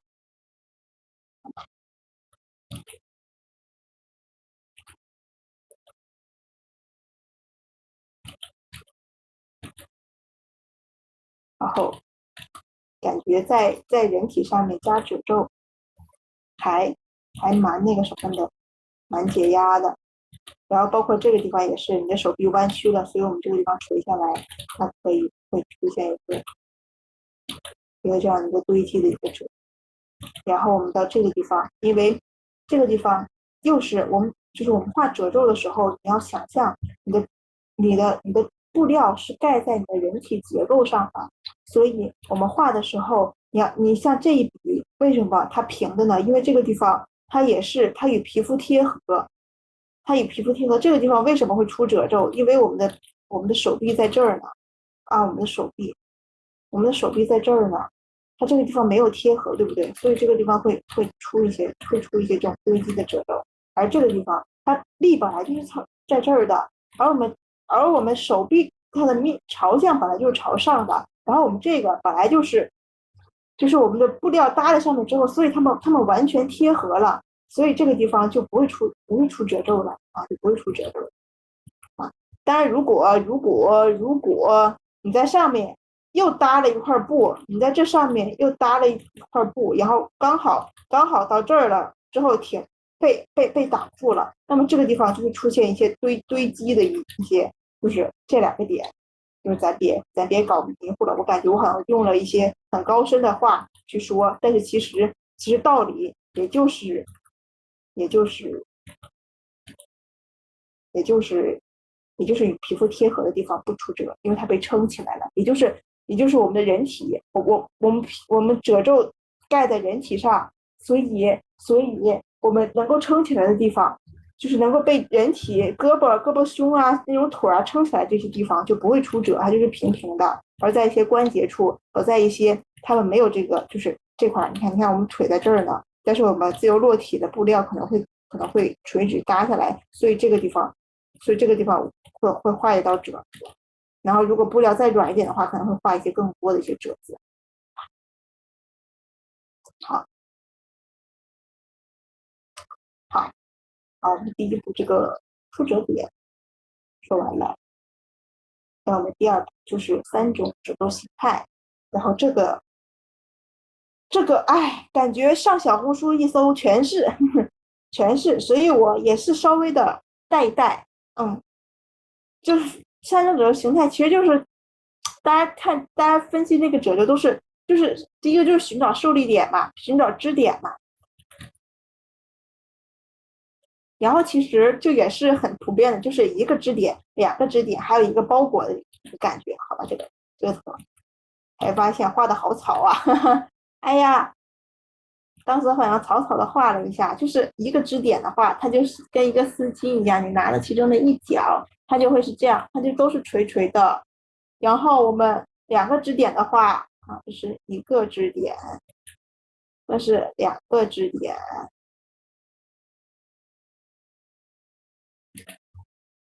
这个是包裹式，就是两个的话，就是你的一个布嘛，你拿的两端，然后所以它中间它会产生一个 U 字形，U 字形这种感觉，能懂吧？它会有一个 U 字形，然后慢慢的就是越到它们中间，它这个是越平，然后越往这边走，越往这边走，它会越垂直，这种感觉。这三种褶皱形态肯定大家多少都有了解。然后就是还是拿了点图片来举例子，就还是你看这个就是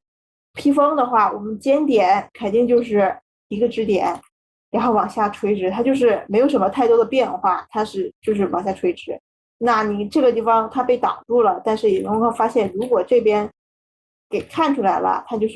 它中间会有一点点稍微的有一点点变化。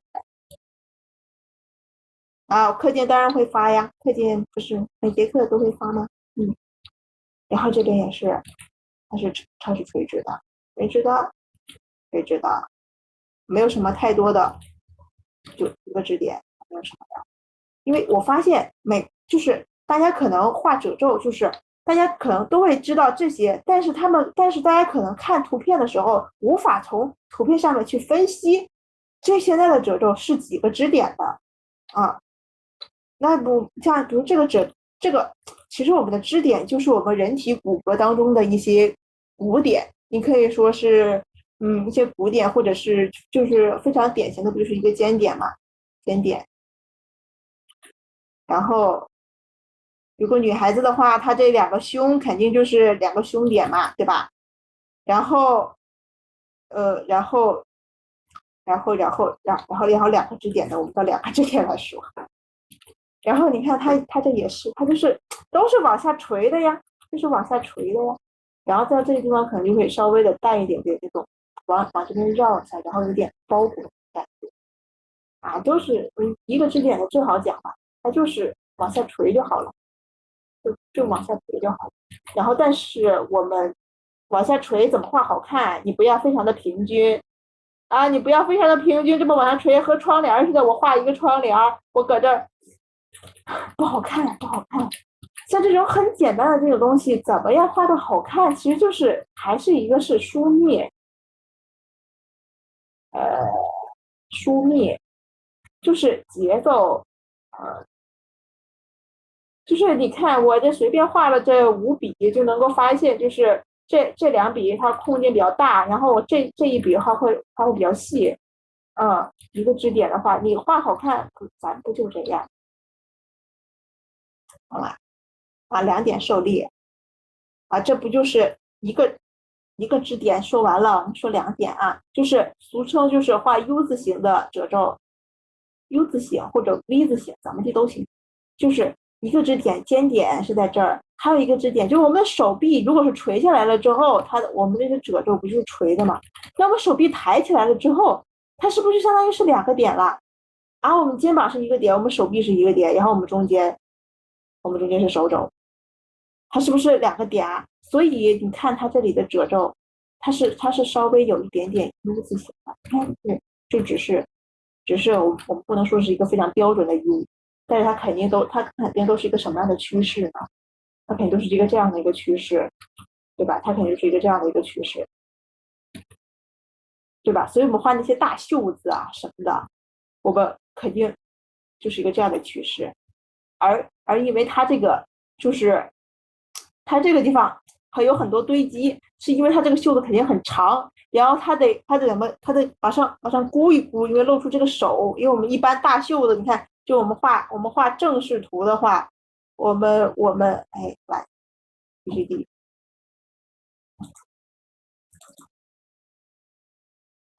好，它怎么也给挽起来了，嗯，就是它要是完全垂下来的话，我们这个袖子肯定会盖住手的，肯定会比手要长很多的。所以我们一般画例会把手耷拉下来了之后，一般都是看不到手的，因为都被这个袖子给挡住了，对吧？但是如果我们想抬起来露到手的话，我们这个地方会画一些堆积。但是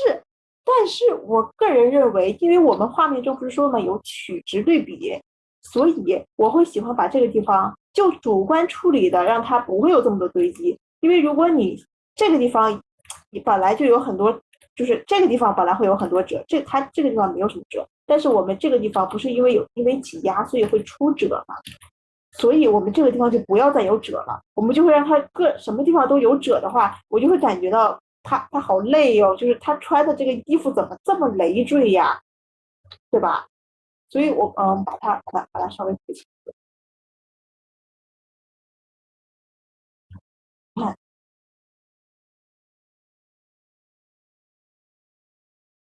然后这个肩窝这个地方会出褶，然后下面这个地方就嘎子窝这个不是嘎子窝，手肘这个地方会出褶，然后这个地方没有褶，就我们大臂这个地方没有褶，小臂这个地方没有褶，然后我们这个手腕这个地方可能会出一点点褶。哎，我们这个节奏感，我们就把握一下节奏感，这个地方出褶，这个地方出褶，这个地方出褶，然后相对于来说，这个地方就比较平，这个地方就比较平，然后下面会比较平。我们这个节奏感，我们把握一下好吗？就是大家画褶子，就是我们肯定是要艺术处理、主观处理一下，对吧？然后除了胳膊，除了我们的手腕抬起来的时候，我们在一些坐姿的情况下，就像这个地方，分析一下两个支点，是不是一个支点在这儿哈，一个支点在这儿哈，就是一个支点在膝盖这儿哈，一个支点在腰这个地方，因为它是一个坐姿，就是火柴人的话，假如，哎，假如它是这样子，好，假如它是这样子的话，那是不是就是这个盆骨这个腰部的这个地方和这个地方，它们相对于形成了两个支点，就是三个支点形成两个支点。哎呀，我在说什么绕口令？但是你们应该能懂吧？就是如果他画的是一个这样一个劈叉的话，它是一个这样一个坐字的话，那么我们这个地方会画一个 U 字形，这个地方也会画一些 U 字形。能懂吧？我们两个支点之间是用 U 字形来联系的。好的，这句话要记住，两个支点之间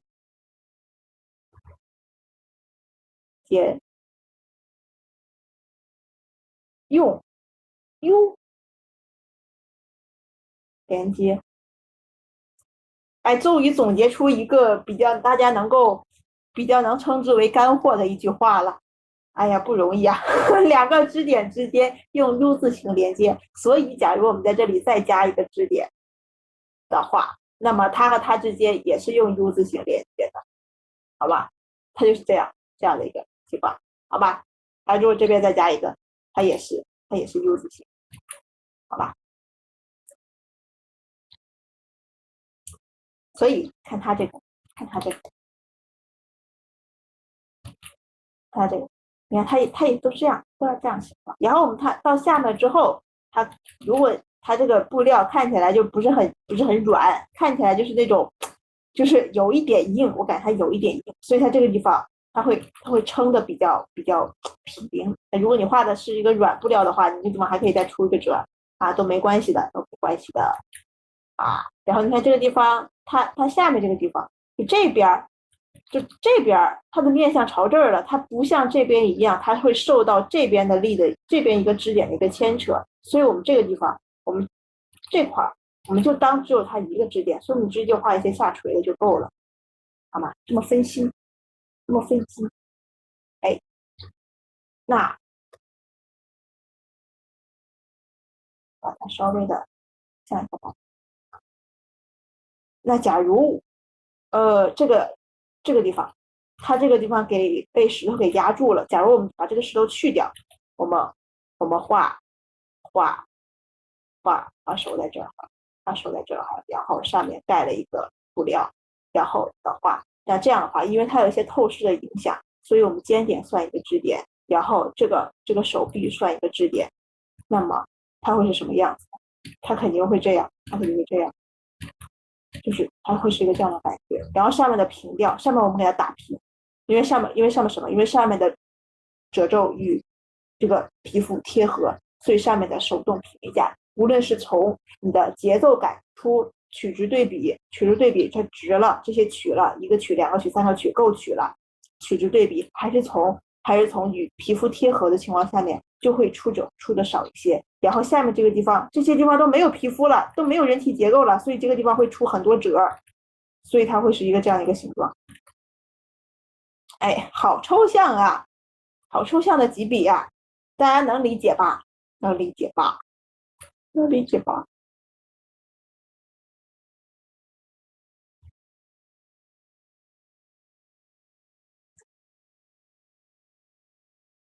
然后这个还是一个这个，一个是腰部，一个是这个膝盖，它曲起来了，所以你看，它都是这样 U 字形，U 字形，U 字形，能理解吧？理我一下，你们今天发言好少，可恶啊！好的，好的，好的，来继续，然后拿一下思写班长的非常好的一些参考图，因为我们刚刚说了，就是支点，你的可以是从我们的肩点和我们的手腕它这个地方来算，也可以从我们的腰部到我们的膝盖这个地方，就是它如果有一些抬起来一些动作啊什么的都可以算。那么，好好好，好好好，好好好，有什么问题也可以提问哈。然后，但是这就发现了，就是一个这个非常重要的点是怎么呢？因为我们画古风嘛，我们画古风，就是上面它是那种上面，就是我们古装一般都是上面松松垮垮，然后突然有一个腰封解释，就我们画古装最色的一个点，就是因为我们这里会把腰给它箍出来，哎，这种松松垮垮和这种松紧对比就特别的色，哈哈哈，就是满脑子都不知道就是在想些什么，所以我们就我这个画的不色，我要重画。呃，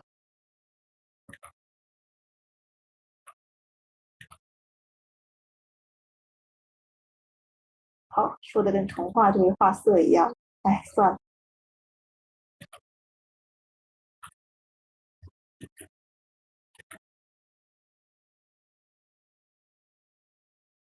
啊，假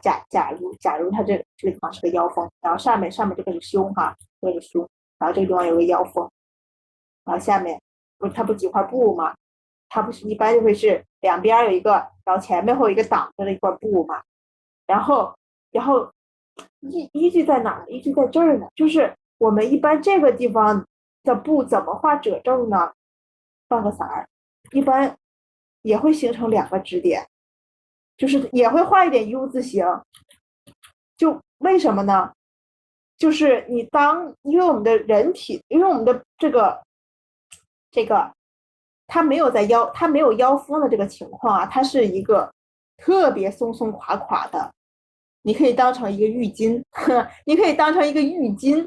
啊，就是我们洗澡出来裹浴巾，就是这么裹嘛，就这么裹嘛。因为我们画就比如交领哈，我们现在说的是一些交领情况下，其实就这么裹，没穿过古装我们就要这么裹，然后我们给它来一个腰封，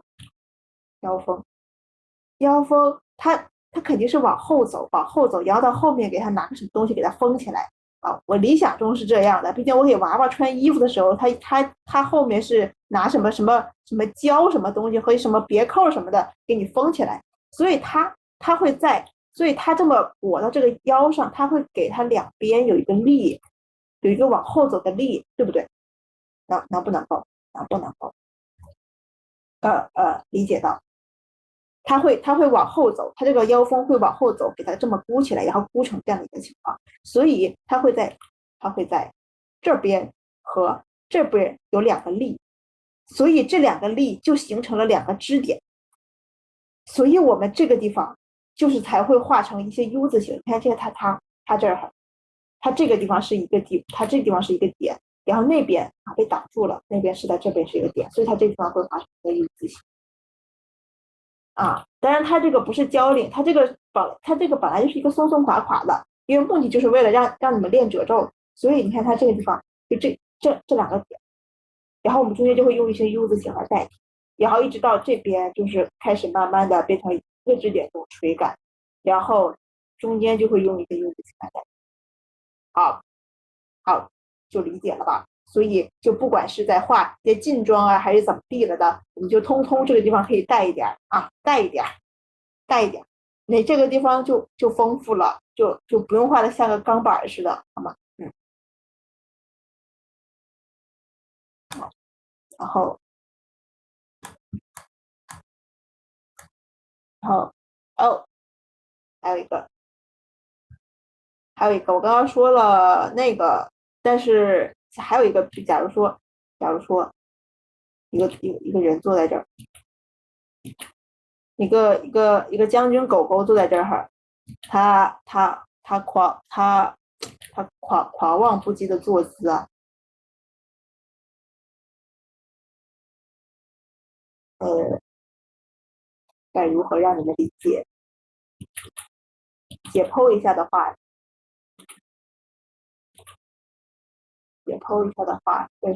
这是胸弓，就是这是胸腔，然后这是盆骨，然后这是脊柱，然后这边是一个膝盖，这边又是一个膝盖，它是那种坐，就是那种叉着腿坐，就跟刚刚跟这一样，但是我这个画太抽象了，哎，这画太抽象了，我们好好画一个，然后这是腿，然后好吧，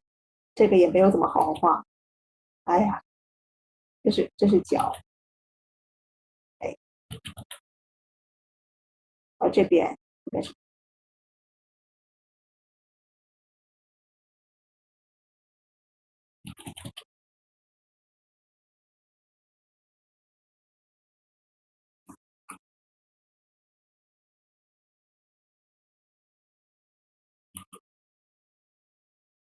然后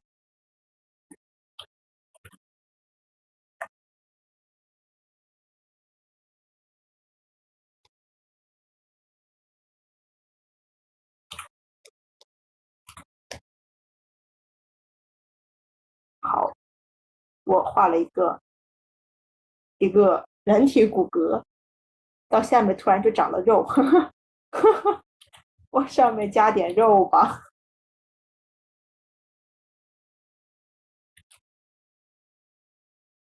啊，大屁股，啊，这样，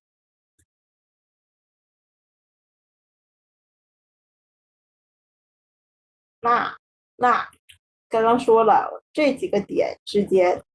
都会产生褶皱，那相对的这两个点之间也可以产生褶皱，所以如果我们像穿一些这种样子的，是不是你可以直接就这样，对对，就是假如说，我想一下，两种情况吧，我把它复制一层到这边，好啊，把复制一层到这边，看错，假如他穿的前面那个遮挡那个东西很大，他把这两边的这个点全都给盖住了，那么我们可以，我们直接两个点这样这样画，就所有的褶皱都是从这个膝盖。你们如果有的同学是联考生，画过速写，也能够知道，就是我们如果是膝盖的话，这两个点，剩下就是褶皱全是从这儿出，但你不能，你不要就是你这个地方它是那个不出褶的，为什么呢？还是因为这个地方膝盖它与皮肤贴合，褶皱与皮肤贴合，它顶起来了不出褶，而从这个地方开始，你的膝盖它不贴合了，所以从这个地方才开始出褶，才开始出褶，然后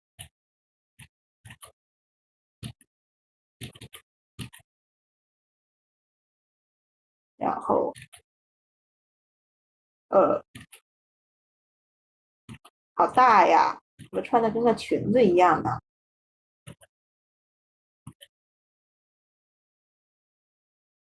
没画过，竟然给我干懵了。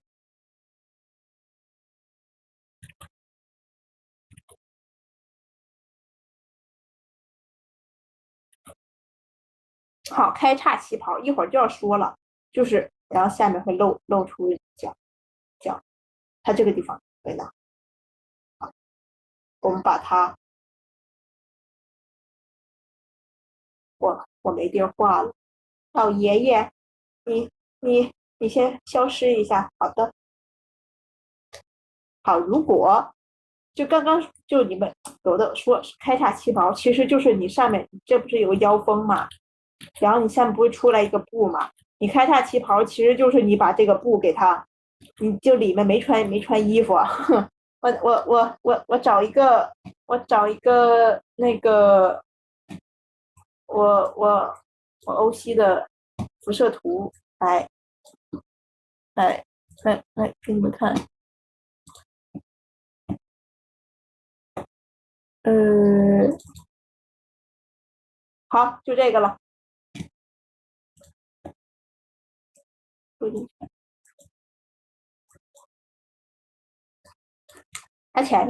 它这个前面不都是有一个布堆在这儿吗？可能不是有个布堆在这儿吗？其实你开叉旗袍，也就是它里面没穿东西，然后你把这个布往这边移一移，然后后面是一片，前面是一片，中间露个腿，对吧？然后一般不都是前面有个布嘛？那如果刚刚这个是它把两边的这个膝盖都给盖住了，那如果不盖住的话，它不就自然下垂了？但是你如果这个地方就是你这个地方你不穿衣服的话，它不就是它就差不多是这样子，这样，然后你这样下去不好看，不好看，然后我们就只能够就这边堆一下，然后从这边它从这边这样下来，就这样下来。然后这边这样下，然后这边可能会有一些堆积的一些反应。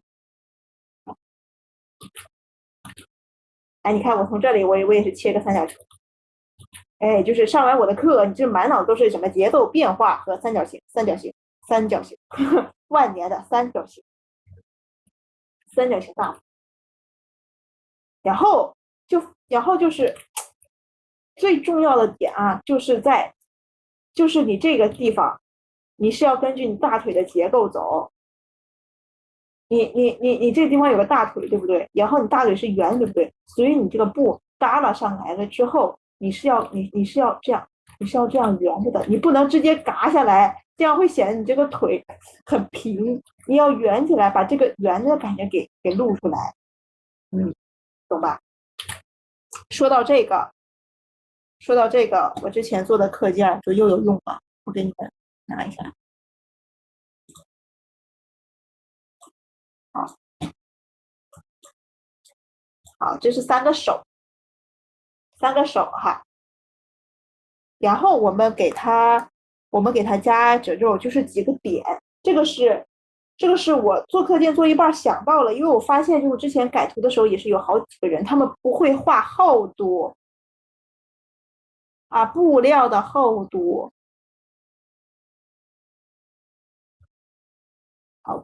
为什么5个字就要分两行？我也不知道为什么，反正就是布料的厚度。就是有些人你画的，我知道你很想画纱，很想画薄，但是再薄的东西，它也是有厚度的。你不要这么嘎下来，就这样就会显得不合理。所以像你看，你手抬起来之后，我们怎么给它夹呢？我们一个是垂下来，因为毕竟假如说大袖子，然后你这个地方你就要有一个厚度，并且它是有一个，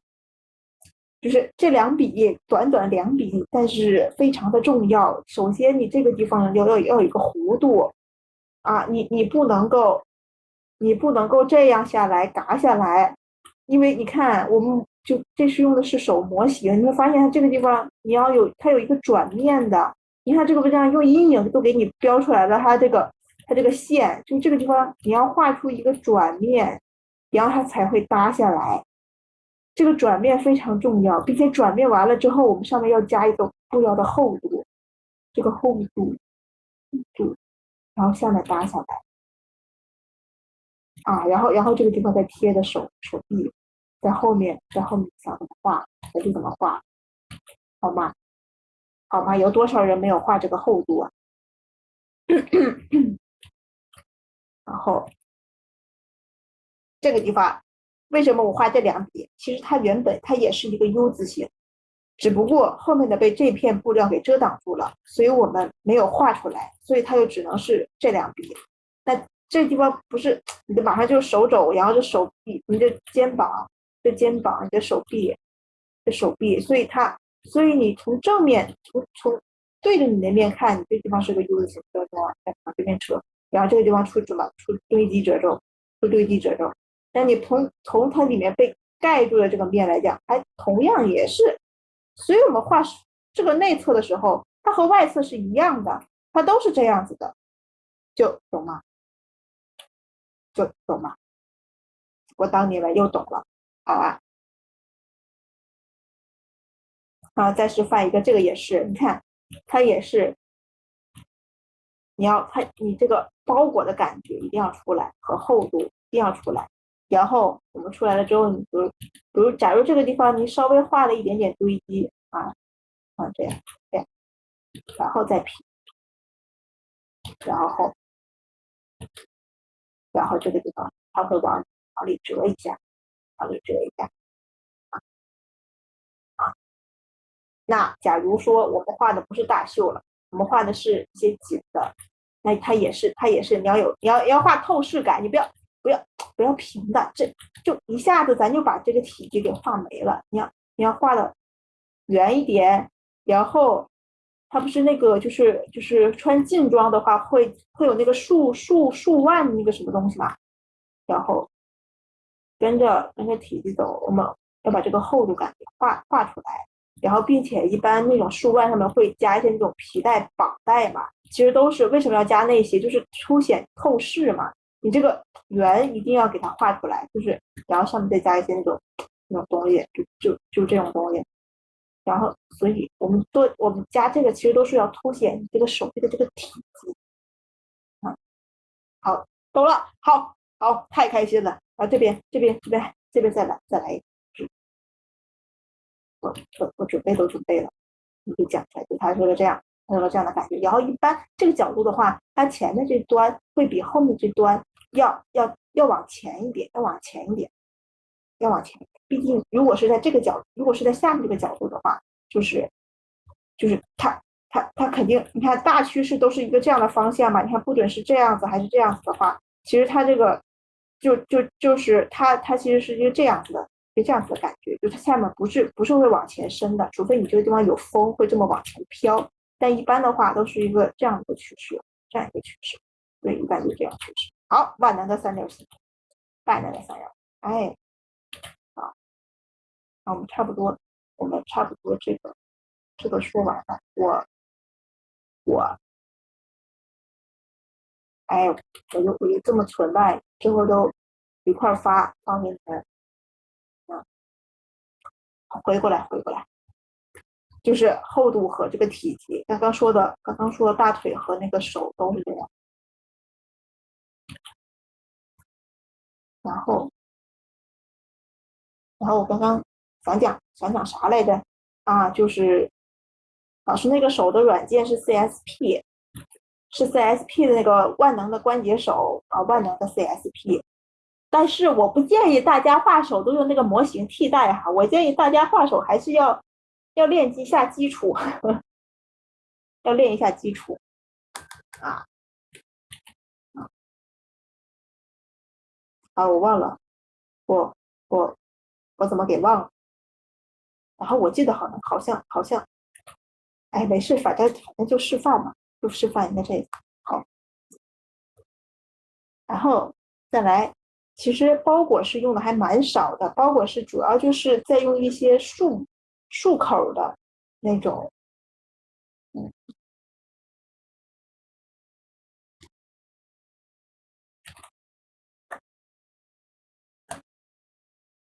色彩。其实我找这个例图吧，我还没找到多少。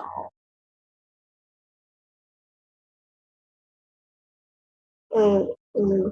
不用，在这。其实这张图我估计也就是这一块，它会比较有一点偏向于包裹式，就是它是扎的比较紧的，所以这个地方就是我们画那种圈儿，然后跟堆积的褶皱是一样的。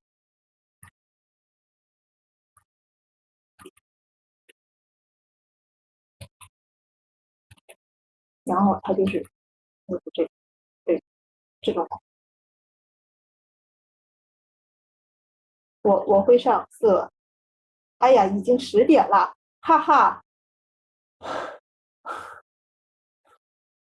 啊，不想贴的可以撤了，但是还有1/3没有讲。我非常努力，甚至提早了1分钟讲课，但是就是没事，不想听的我可以看录屏啊。那个，我接着讲哈。呃，包裹，所以像这张图，其实这张图还是比较综合运用的，因为我刚开始找这张图，是因为我看中了这个的包裹，就是它这种。其实这种包裹是在一些现代的这种画那种衬衣啊，那种紧紧的那种会用到的比较多。但是我们古代基本上，你看你袖子也是大袖衫，下面的也是大裙子，你用到的比较少，所以就只有劲装这种束口的这种会用到比较多。今天没有作业，大家安心的完成期中作业就好啦。我们下周就要期中了。好，我现在说一下，就是你们的这个作业啊，你们一群怎么回事啊？你们一群交的作业，还没有二群的，好吧，有二群的一半多，但是什么意思呢？我感觉积极性不够高啊，是都心思都放在期中了吗？就是一会儿我就课后讲作业的时候，就发现二群交了快50份，一群只有30份啊。怎么回事？我当时，而且二群我布置完了，转天就有人交了，然后一起我看怎么到当天了就只有个位数交，然后有不少人都是死线。没事没事，反正也是选做的作业，我们期中作业好好做啊，就行啊。来，没事接着讲。所以其实我们包裹式的那种，就是也是围绕，因为它很紧，所以它包裹的时候，它肯定都是要依据它在这个体这个地方，就是你多画一些这种堆积，然后这种小的那种感觉，然后多画这种小圈儿啊，这种小圈儿，然后这边也是会大概绕，然后绕，然后这个地方它会多了一些褶，然后你看。一般为什么我们古人我们服饰设计很有考究的，就是你看这种褶皱的这种感觉和这个地方突然给你打直了啊，突然打直了到这个袖口这个地方突然打直了，这种疏密，这种曲直对比，多色啊，多带劲儿啊，就是这种感觉。就是这个地方乱糟糟，然后这个突然变得非常，就是这种反差感，不知道有没有人懂？反正我很喜欢这种反差感啊，所以这种，哎，我把它说到这。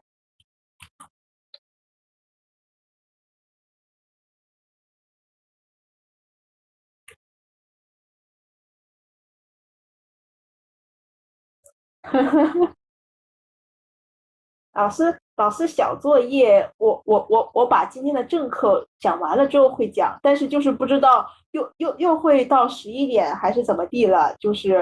呃就是能坚持听就听，坚持不了就回去睡觉吧，因为我们的内容真的挺多的，就是我们先讲哈，先继续讲。所以这张图其实它1点、2点和包裹式都有。它的1点是它的2点产生在哪？就是这边有一个点，就是这条布，对不对？这条布这块布，它这边有一个点，这边是一个点，所以你看这些也都是这样 U 字形，对不对？好的，这 U 字形。然后这条布是什么？这条布就是1点了，就是这一块是2点，对不对？它是2个支点，所以它 U 字形会比较多，对不对？然后这个地方它就又是1点了，它这样垂下来了，所以它就这么垂下来的，它就这么直接这个点垂下来的啊。但是你看人家这非常摆拍的一张图，但是人这个地方也是会有一些疏密的一些对比，看这块比较大，这块比较小，然后这几块它就是有一点递增的感觉，但是因为还是摆拍，但是如果是我处理的话，我可能会让它的就是疏密变化的更有节奏一些吧。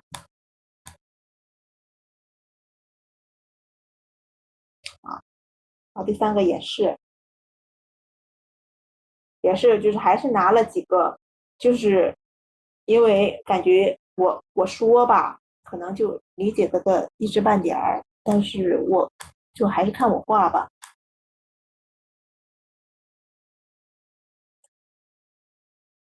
啊，首先定一下腰在哪啊？因为这个模型它不是很色的那种模型，所以我们也不完全按照那个模型去画，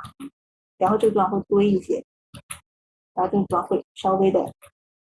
紧一些。然后我们的背阔肌，一般背阔肌我们画人体的时候，背阔肌都是一个很厚的就是一个弧线，所以我们一般人体贴合在里面，就也不会有太多的变化。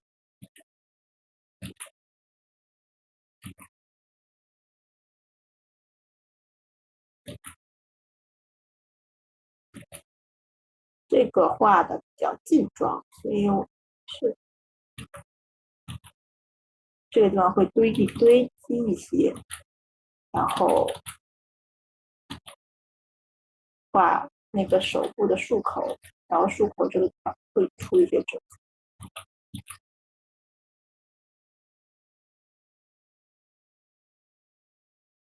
怎么了？你们1群的难道还想进2群吗？你们一个群的就在一个群里待着呗，不然是不是有点不太好算人啊？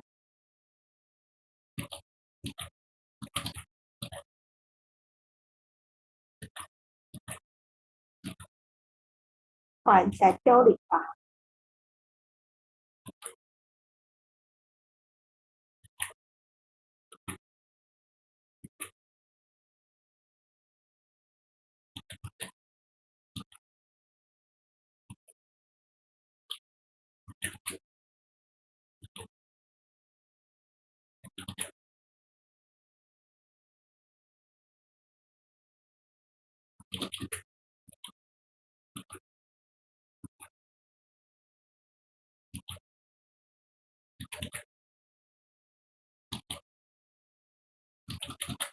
丑，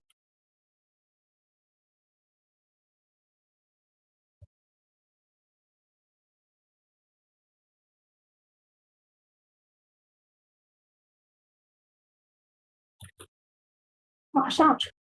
因为它是有一点抬胳膊，所以我感觉这个地方会有一些往上扯的褶子，会有一些往上扯的褶子。这个人的模型是那个 Coffee， 然后随便找的一些那个动作啊，然后因为我们就是你的这个地方已经会出现褶肉的堆积了，所以我们这个领子到这里也不能直直的下来，它也要，就是你得意思一下，你得堆一下啊，懂吗？然后我们的腰，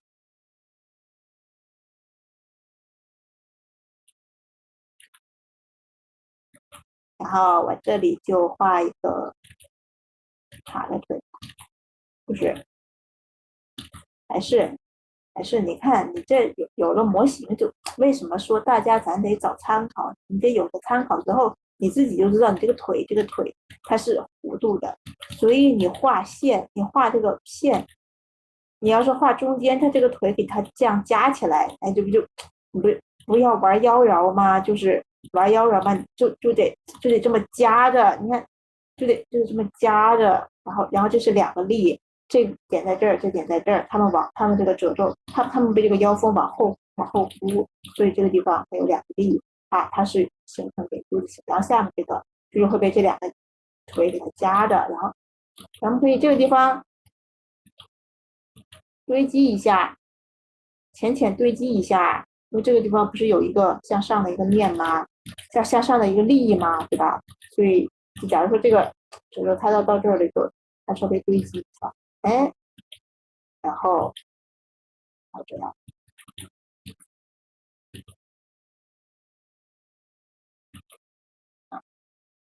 啊，我画的好刻意啊，有一种故意想把它夹起来。哎哎，我们一般不画这么搔首弄姿的男人。然后里面就是穿那个，就是那种靴子吧。然后你看，它这个地方都已经有布线了，那么我们画靴子这个线就按照它这个走。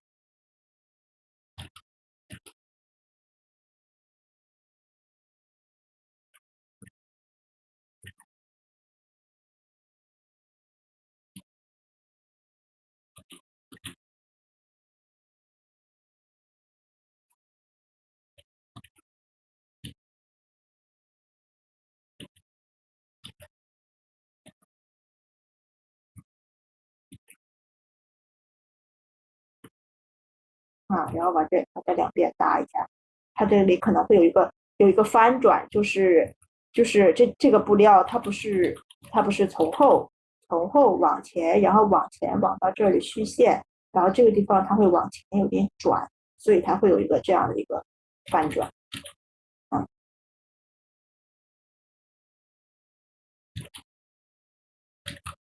然后还是这个地方啊，有一点堆积的一些褶皱，然后画成圈圈，然后靴子。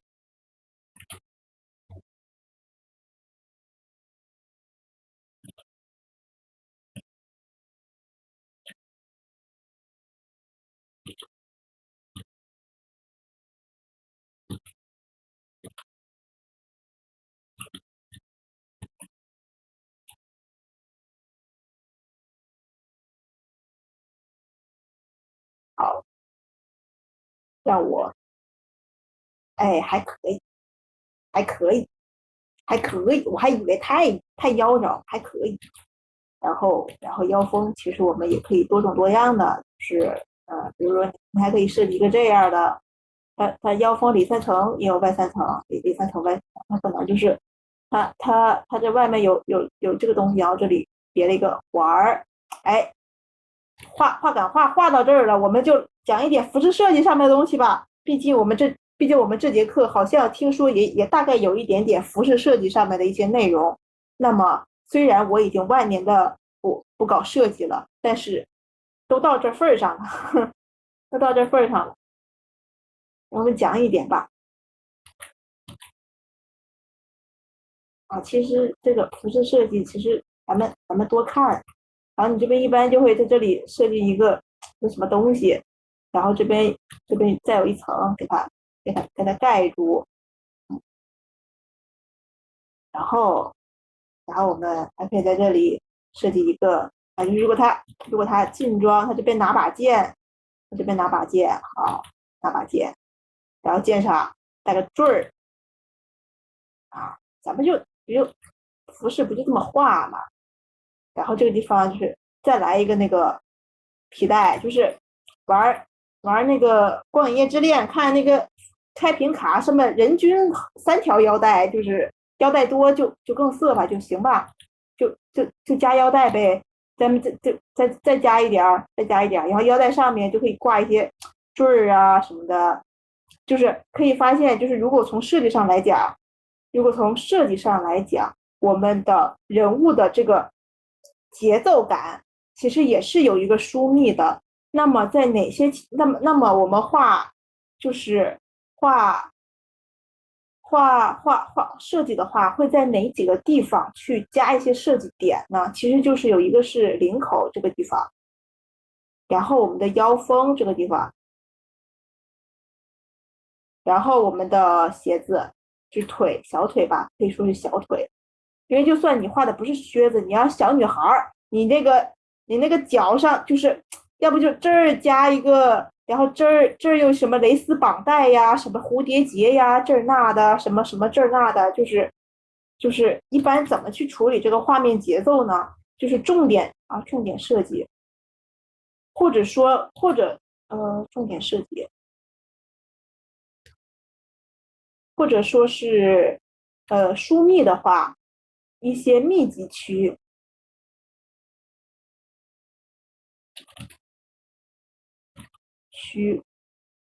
是领口、腰封、小腿，还有那个就是没加头，加头了就是头冠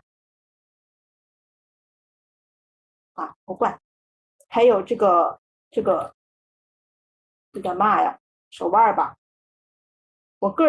人，因为毕竟我也没有上过非常专业的设计课，然后这个就是我自己悟的，就是如果你这个地方还是可以加东西，就有些人在这里加项圈啊什么这些搞那种特别色的什么项圈啊，或者这个什么什么一层领子、三层领子，或者这里还挖了个洞啊那种的，就是他们会在这里设计一些很多的东西，就是因为从疏密对比上来讲，如果我们的这个地方是密的，这个地方是密的，然后这个地方脚腕这个地方是密的，然后包括如果加了个头的话，头冠这个地方是密的，那么我拿这个绿色笔，哎，密字是这么写，我忘了，反正就是拿这个绿色笔，哎呀，我们还是把这个头给加上，太抽象了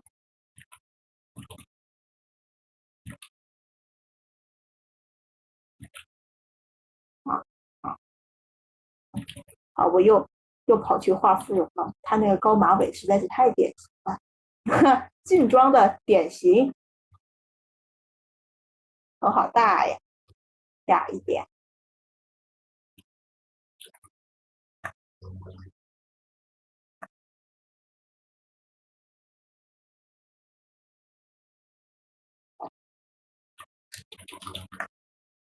啊，它这个头部头冠这个地方是密的，然后领口这个地方是密的，腰封这个是密的，脚腕这个地方是密的，就是脚腕这个地方怎么设计呢？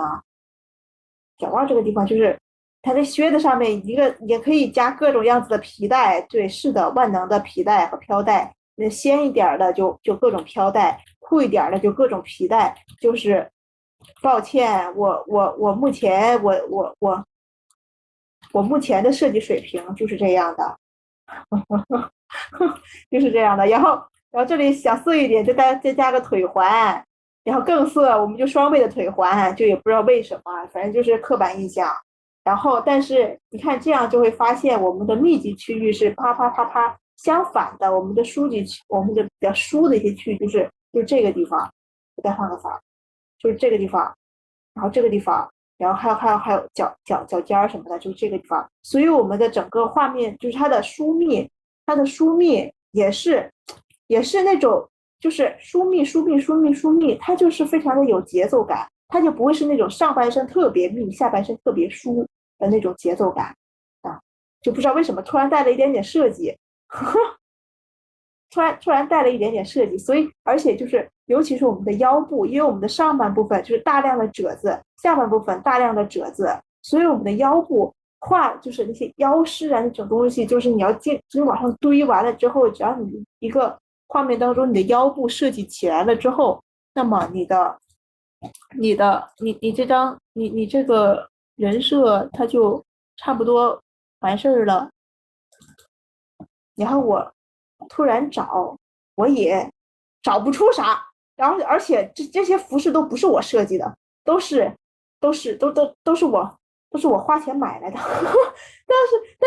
但是你这么分析嘛，因为我毕竟我也产出过。就是一些设计，就是你看他们的腰饰就是会里三层外三层，上面皮带上面来完了加饰品，你看非常草，也能够发现就是它的主要的设计点就是在领口，你看这个地方它可能是第一个做成高领的，再一个做成交领的，咱们上面再搭了一个立领的一个外套，然后这个是那个然后还有一些装饰，然后下面也是，然后相对于你看这些地方，它就会稍微的少设计了一些，然后就是把那个靴子给盖住了。如果没有盖住的话，我们鞋子上面也会加一些那种饰品的。好的，好的，不多看了，毕竟都没有打码，万一有人给我盗了呢？哎呀，好，我们再演示一个，再演示一个坐姿。我们接着回归到作者啊，不回归到那个布者。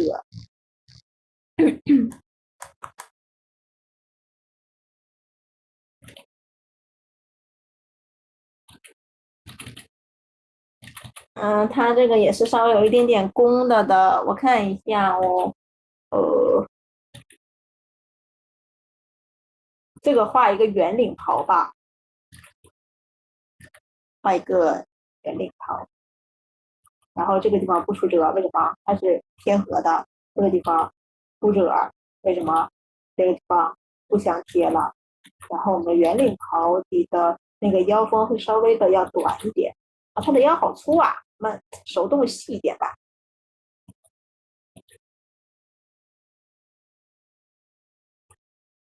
啊，你们原来竟然是不能截图的呀！天哪，好吧，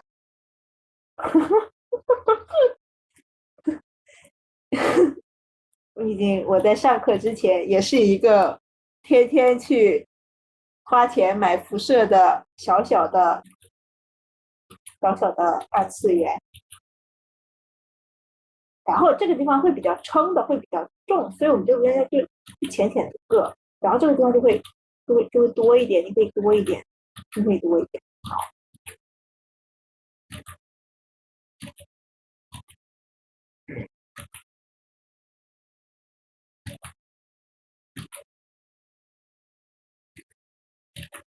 这个就是那个圆领袍，我记得他们那个就是这个地方会有一点特别大，就是会像这个一样，就它会坠的会比较多，然后这个地方突然收口，对吧？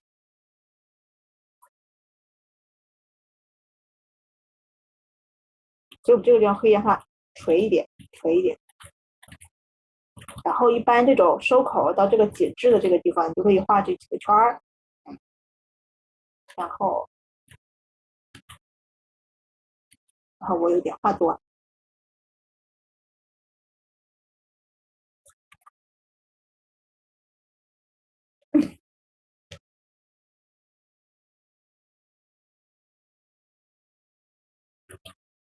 你们我好不容易放下来的心又全上去了。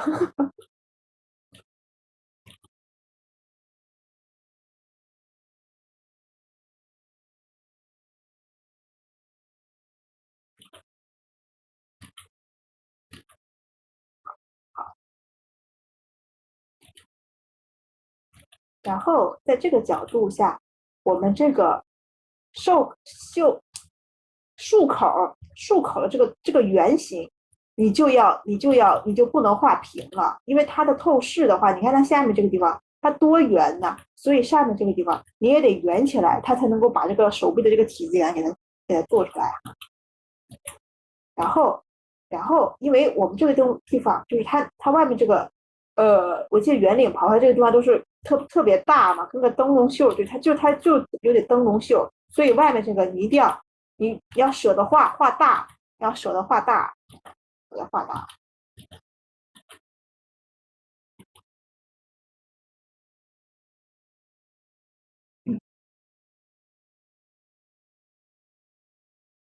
反正我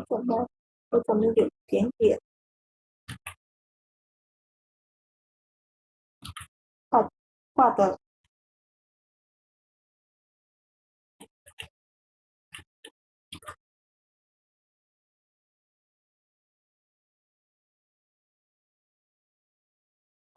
画的，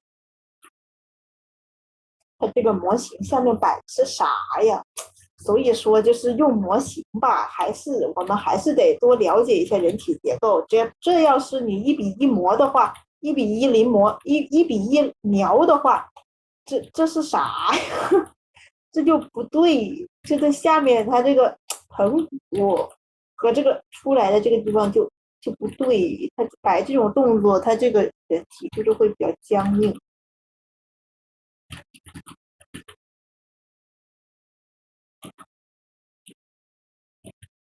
我们假设啊，刚刚也有这么夹着的，我们再来一个这边盖住了，然后这边没盖住的，然后这边堆积，然后你看，其实也就是呃这一片布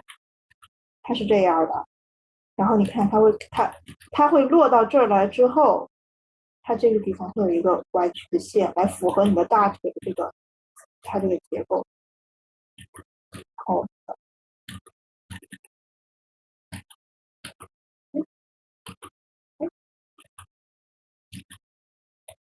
呃，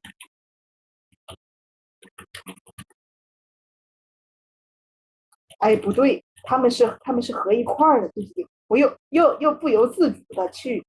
画里面的结构，后来想到这些全都会被挡住，哎，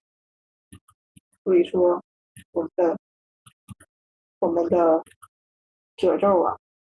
就是古风的霸主。然后这个地方因为会有一个手，它会挡住一点，所以这个地方会出一些那种褶儿，你就当它这个手是浮空浮在这里吧。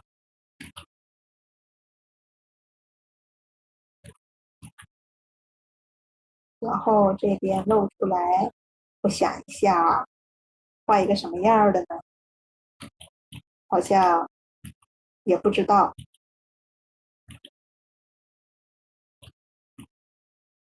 会出一点点褶皱。然后这个地方，因为它的趋势是这样，它会有一点点扯，就是这个它会有一点扯，所以它的大腿的这个，就是比如我们后面这个地方可以，就它坐在这个平面上，坐在这个石头上，它这个地方它会有一点，就是你试一下，你会发现你的布料，你这些布料它都是会往里面扯，就是往上去扯的这种感觉。所以我们可以这么画一些这样的一个趋势线，然后体现出这个紧的这种感觉。哎呀，我翻转看不懂。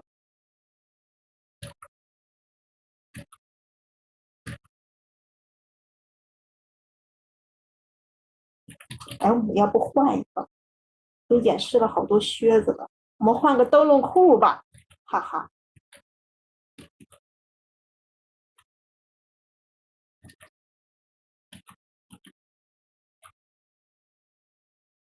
哎，它这里面收口，好像里面是个松紧的吧，好像是。然后它就是垂下来，像个灯。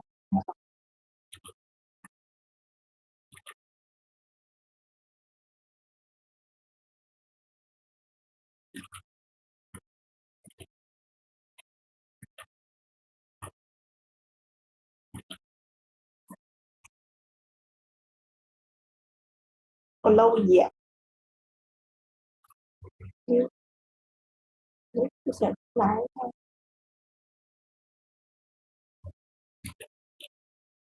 这边是直线的，因为灯笼裤的话，它这个裤子会比较肥大的话，它就不会这么紧贴着这个膝盖的这个结构走，它就会到这儿后，它就会垂下来，垂下来，然后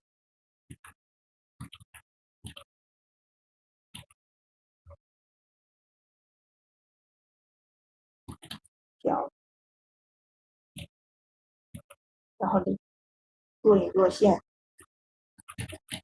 若隐若现。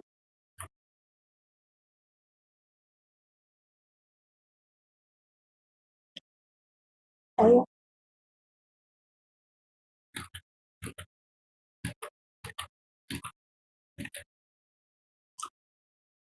就是突然搞了一下灯笼裤，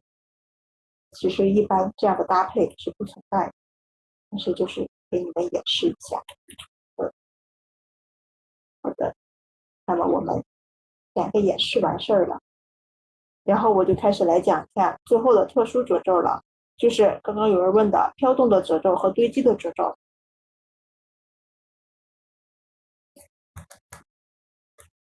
然后这在干嘛呀？对，然后其实上面这个就有点摆拍，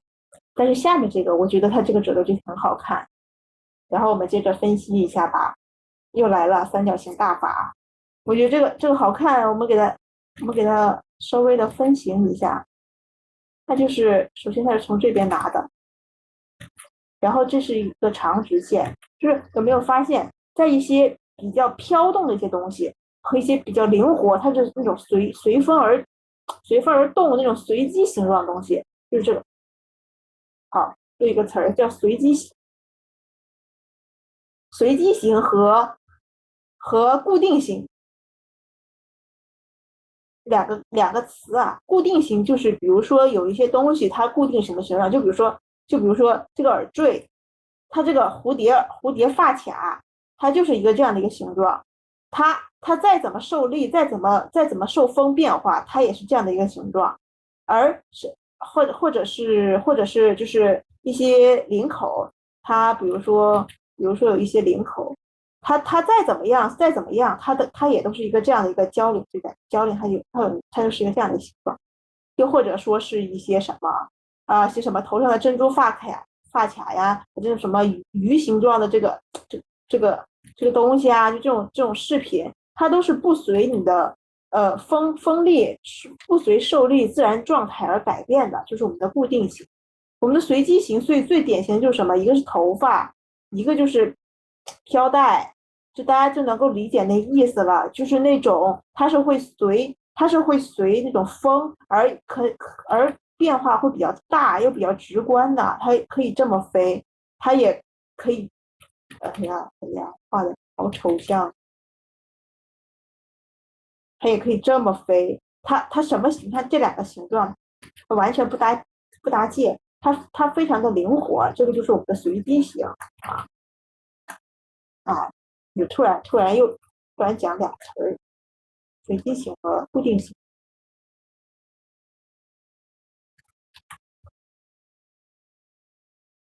啊。它有的时候直了之后特别直，有的时候弯了之后特别弯啊，就这种形状。所以我们在画些随机型的时候，为了体现节奏感和受力特征，是不是就是和头发一样，一个是长直线，一个是三角形？哎，然后其实我说的这个三角形，其实用到这里来之后，也可以换一种，因为毕竟就是整个三角形，我怕大家的那种固有的那种思路太明显。其实还有一种形，就是三角形。其实如果用柔一点的那种话来讲的话，就是花瓣形，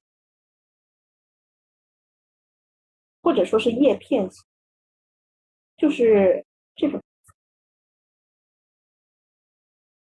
是这种样子啊，这种样子。哎，这从三角形这个地方果然还是有点太死板、太抽象了。然后毕竟相对于我们的古风不褶的这种飘起来这种感觉，就是我会觉得它会比头发更软一些啊。我觉得头发的材质会比这个褶皱要更硬一些，所以我可能会在头发上面去多用一些这种凌厉的这种感觉，但是在褶皱上面我会用一些更柔的这种感觉来画。所以就是你可以就是用一些这种这种图形，就平时可以多练一些这种图形。你可以就是拿花瓣形和叶片形来练。然后其实我们画这种褶皱也是我我没地儿画了啊。就是刚刚这个分析的也是，其实我们如果在画的时候，你可以中间这个主轴用两个长直线，然后你剩下的就是可以就是画的这个圆形啊，这种感觉画的饱满一点，对吧？然后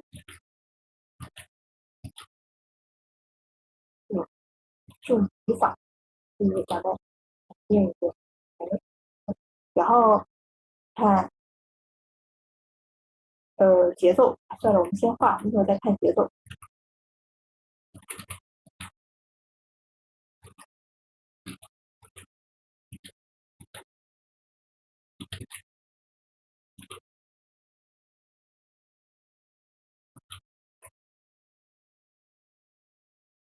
啊，我随便的复刻了一下，假如这是一个手好看，这是一个手臂吧，是一个手臂，然后我们这么飘上去啊，你可以发现，首先找一下主轴，其实就是主的趋势线是这样的，这样的。然后我们画完了这个之后，我们再在上面，就是你去画，你去怎么画，就是画这种样子，或者是或者是三角，我试试三角形。哎，其实把它更柔软一些，少用一些长直线，大体可以用一个长直线。后面我们画这种小瓣儿，我们就可以不要用那些，可以少用长直线了。你用的长直线越多，会显得你的布料越硬。那你如果想体现它的纱的软的那种感觉的话，就是曲线啊，就包括大家画头发的时候，我看因为有些人交的作业，有的时候说好像是头发画的不柔软不生动，其实就是因为你直线画多了，你把直线画少一点。你看像我这个地方全是用一些圆形，用一些曲线来代替啊。当然你要有你这个还是疏密还是节奏对比。我这个节奏掌握的不是很好，我们把它合一下，合一下。你要比如我这个地方出来个小的，我这个地方大了一个，然后我这个地方，你这样画，当然就就就有点丑啊。但是如果我们把这些角让它磨得更圆了一些，然后并且在这个当中也可以就是再多一个小褶，再多两个小褶，都是可以的，都随便你画嘛，就这么地。然后如果还想再加，这边还想再加，还是再加一个，再加一个小花瓣。然后然后变得奇怪了。然后毕竟这不是个披风，我们就当是个袖子吧。然后就当是个袖子。然后这边露一点。假如说这是那个手肘，然后上面是那个肩膀，然后它这个袖子就是不知道怎么回事，就突然变得跟个花瓣一样了。就这么推着画了一下，发现好像不基于人体结构的褶皱都不是好褶皱。这个地方不对了，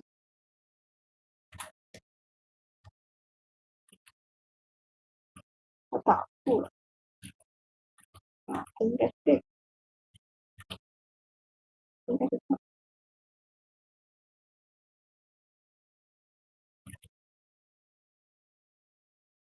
啊，咱就当是这样吧。就就它这个地方，你看，它不会是这样下来的，它这个地方它都飘到这儿了，所以它连接的后面这个地方也会稍微的往后带一带，它会稍微往后面这个地方会带一带，是会往这边走一下。因为毕竟你在风如果是往这边飘的话，因为你通过这个飘起来这个褶皱能够看出来它是往这边飘的，那么你这个地方就它也是会这边会贴的更多一些，然后这边会被风吹起来往这边走，会往这边走。能明白吗？所以我们假如说我们这里是有一个手臂的话，那么我们这个地方它也是会往这边走一个，这边走一个，然后这里用红色画一个手，然后这个手臂的人体完全不对。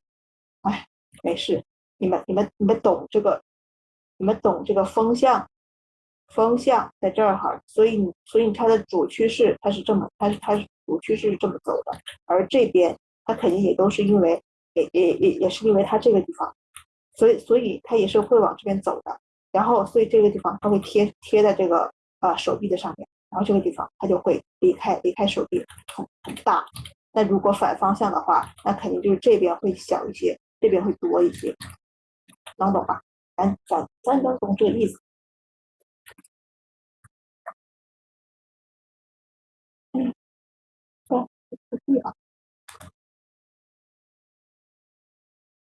然后其实用抽象图形归纳的话，就除用这个图归纳的话，就也是叶片形状，就是花瓣或者叶片形状。你看我像我这个地方就是可以当成一个叶片，然后像我这个地方也可以当成一个叶片，然后我这个地方也可以当成一个叶片，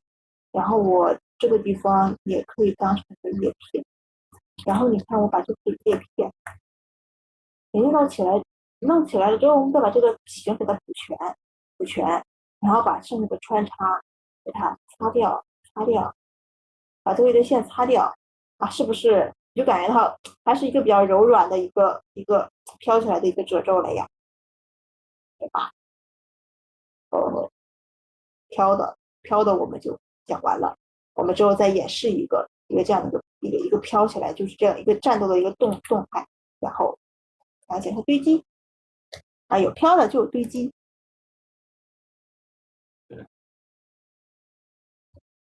啊，它这个地方绷的比较直，如果绷的松一点的话，就是还是这样。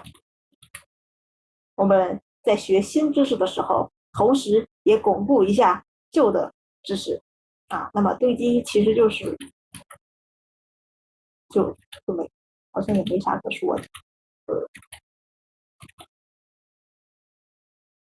就是它会这样瘪瘪的，然后堆积在这里，然后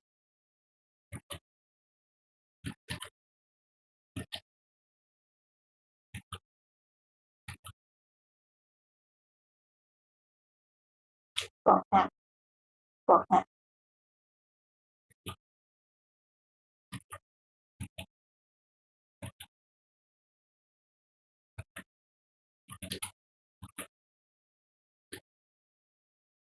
它就是你看它这个地方稍微这样堆下来，然后这个地方呃哎会出现很多这种会出现很多这种这种这种，还是那种小洞的那种感觉。所以我们在这里就是可以画一些，然后这个又画一些小洞，那么去挖呀挖，然后你看我会就是我会不由自主的去切一些三角形，然后你看我这里两笔了之后，我会在这里外轮廓刚开始大轮廓肯定没有意识到，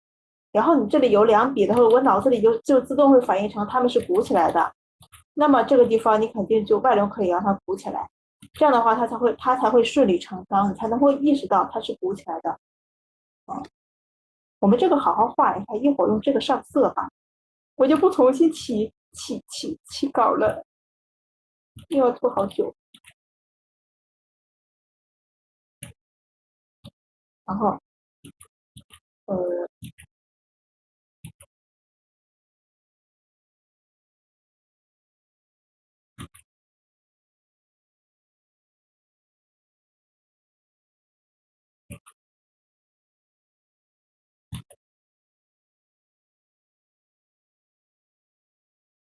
然后上面的就是稍微往下去。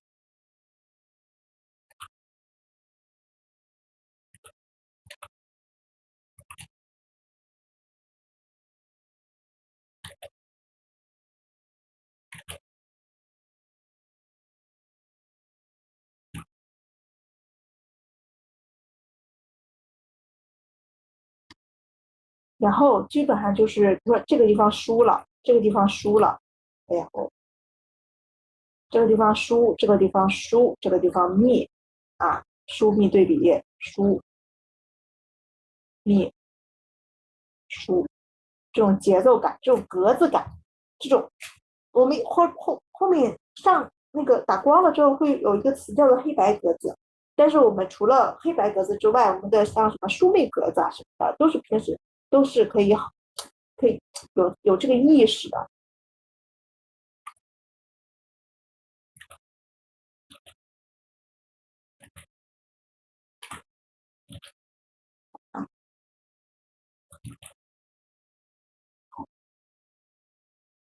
还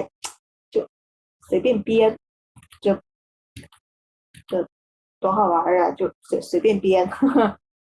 随便编，然后示范一个这种，就是你就当一般这种动作都会出现在一些战损啊，就这边会就是会流点血呀，然后会那种就那种打倒了之后爬起来那种要去战斗的那种场景嘛，所以我们画一个那个就是衣服飘起来的，然后一般定个风向就肯定是这么定啊，不这么样少，就基本上会这样啊，就是我们如果头发如果是这样长直线这么飞的话，多飘逸啊，就是跟那个什么沈兰州什么火里打杀人，就是之前那个还挺火的，有一个 coser，他就是 cos 了好多，就是这方面的。然后有点倒我们褶皱的方向边，我的反杀。然后我们褶子，你要这么飞，就是我们不要这么小家子气啊，就是这种，就是太小家子气了，和这种不知道就这种感觉没有力量感。我们直接大长直线甩，大长直线甩，然后你那肯定是这边出褶了。然后一般这么有风的话，你可以当它这个地方都是会被看到的。假如它里面只穿了一层衣服，然后它这个地方都是会被看啊，上面就会有一点挤压。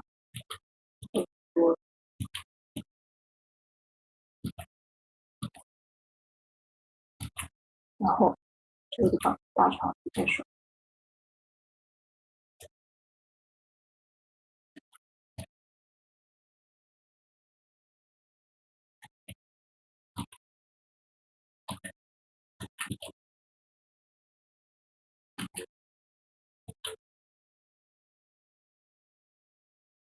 然后可以看出我的大型其实也是有点类似于一个叶片状，但是好像有点太工种了。我们把它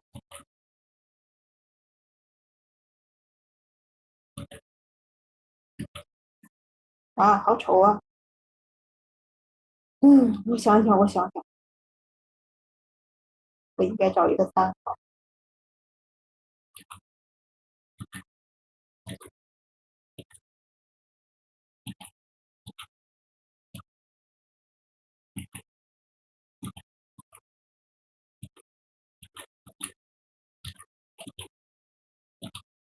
一时半会儿有点找不到，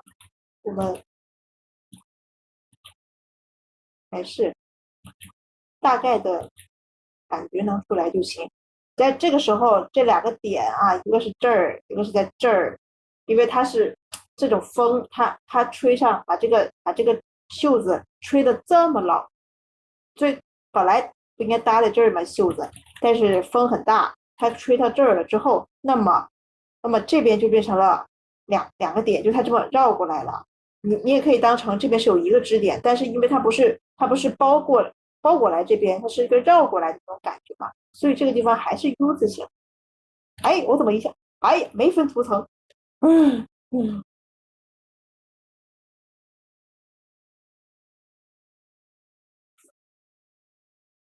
所以它是有一种这种，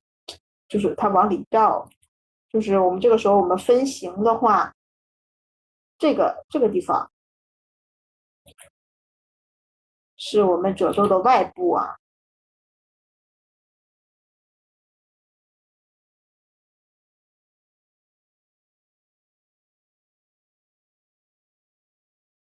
然后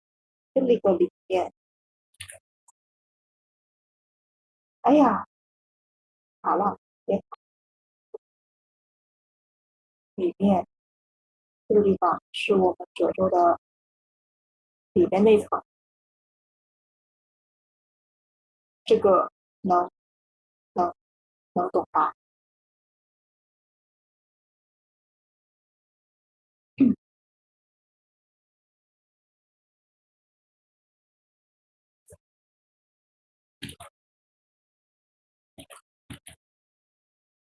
好，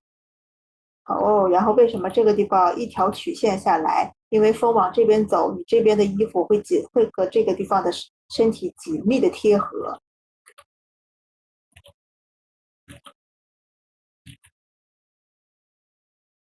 对，这个地方会稍微出一点，好，这个地方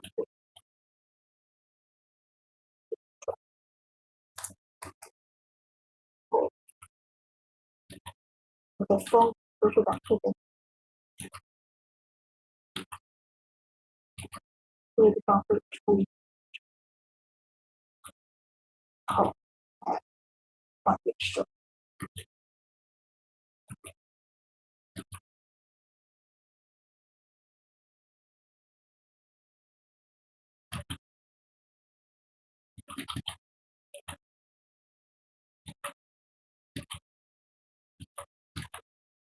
稍微往这边，稍微往这边呼一下，就是你描摹一下那个屁股的那个轮廓，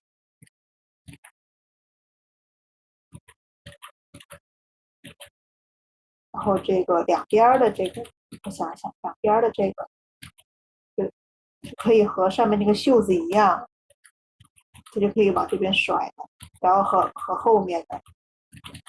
它就可以和画披风一样，就是往这边甩，往上面甩，然后下面你这个裙子这个可以做甩，就是这甩。我贫困的，我贫困的那个语言啊，只能够用甩来形容。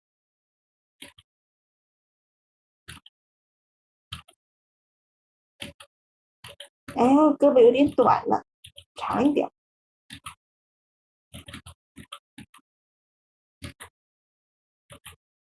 那就会差不多就是一个这样一个情况。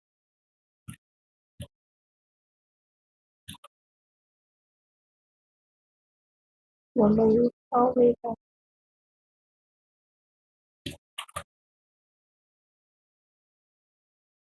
那种风感，那种力量感就画出来了。然后这个地方画多一点，画多一点，这个地方褶皱的堆积画多一点，然后该梳的时候梳，该密的时候密啊。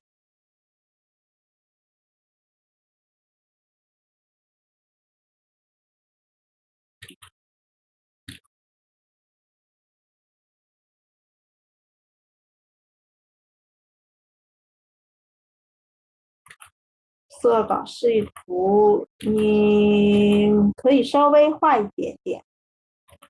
但是别直接画完了。那你的期末干啥呢？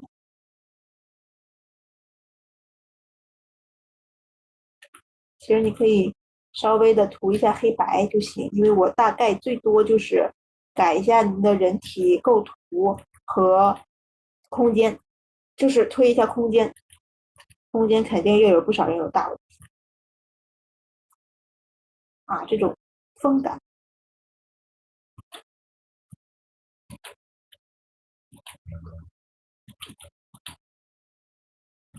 哎，不好看，算了，这样吧。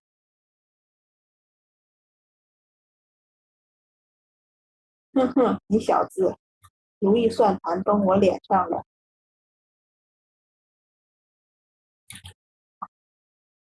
这种风感。然后我们用这个来画一下塑造吧，它会看起来稍微的简单一点点，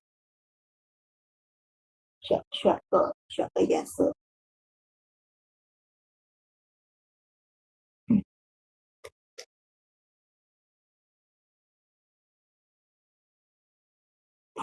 铺个底色，还铺了一个好老气的颜色呀！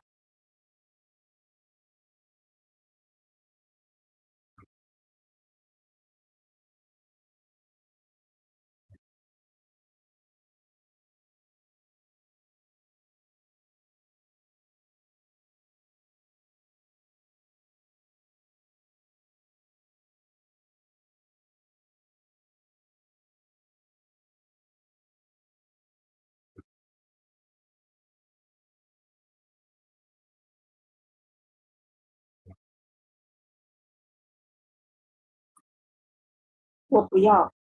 我不要这么草的颜色，我要粉色，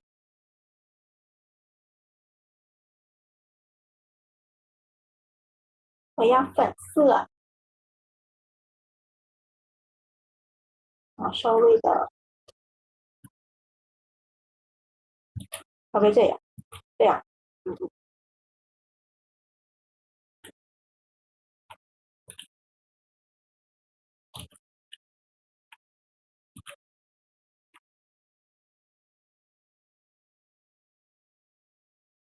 嗯，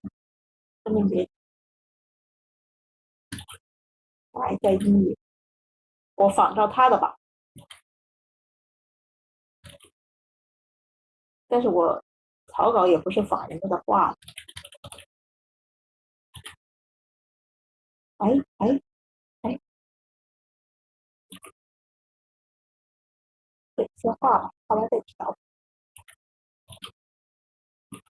哎，还真的，我不是照人家的草稿画的，那我们随机吧。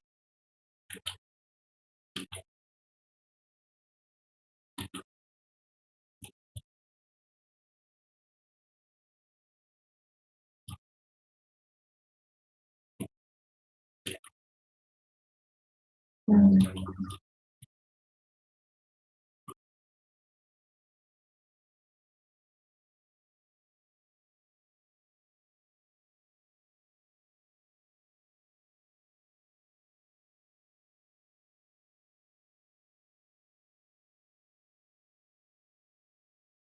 好，开户，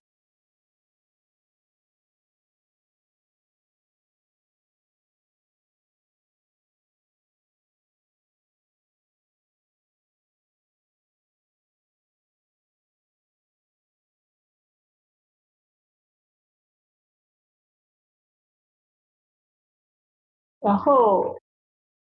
刚刚那一步主要就是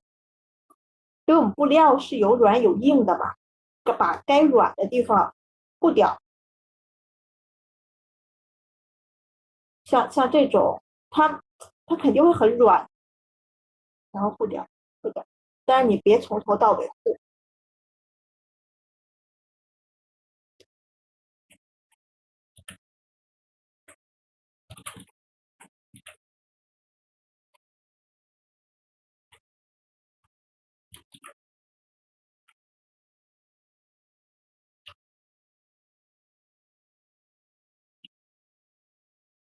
然后其实发现我塑造也是，我会比较喜欢用三角形，但是就是你也别，我今天的笔怎么回事？发现我今天的笔啊，看像这个地方，你看我这个地方，我让它我让它这个形状就是就是三了一下，然后这个地方可以再出一个小，哎，然后这个可以护一下，然后这个护一下。那么卡实的地方就是它转折明显的地方，然后虚的地方、护的地方就是它转折会比较柔软的地方。因为我们褶皱和头发一样，它都是属于一些随机型，所以你想怎么搞怎么搞嘛。所以你想怎么搞怎么搞嘛，就是哎，你看我这个地方可以，这个地方稍微的一下。哎，我今天的笔刷怎么回事呢？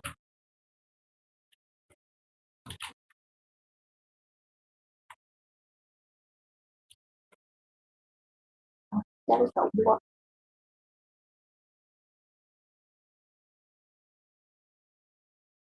抱歉。其实褶皱，你不能够就是，其实我搁这没有参考的线边是一种大逆不道的表现，我在不尊重客观事实。我建议大家刚开始练褶的时候是要找一些参考，就是照着这个练。之前的线稿要怎么融进颜色里，我在线稿图层的上面来画的，所以它才融了进去。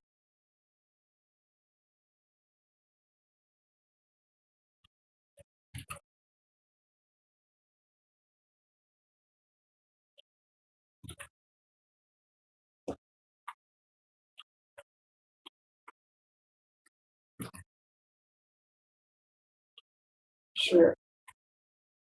此时聪明的同学已经看出来了，我塑造的本质就是三角形大法。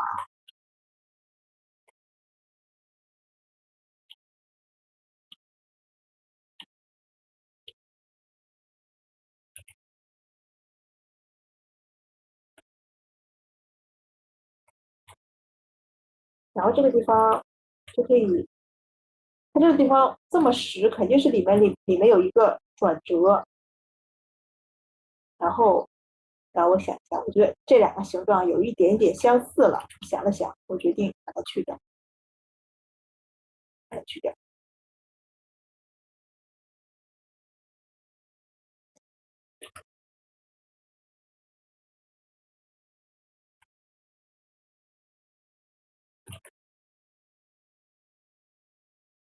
哎，我发现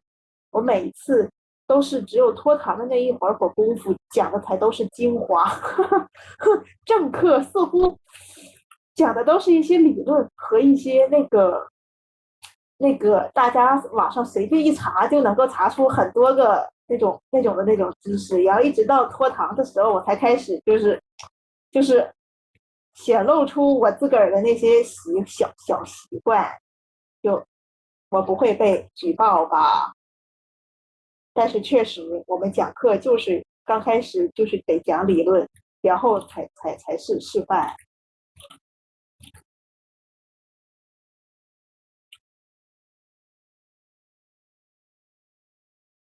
我想一下哦，我想一下哦，这个地方画一些反光，这个地方是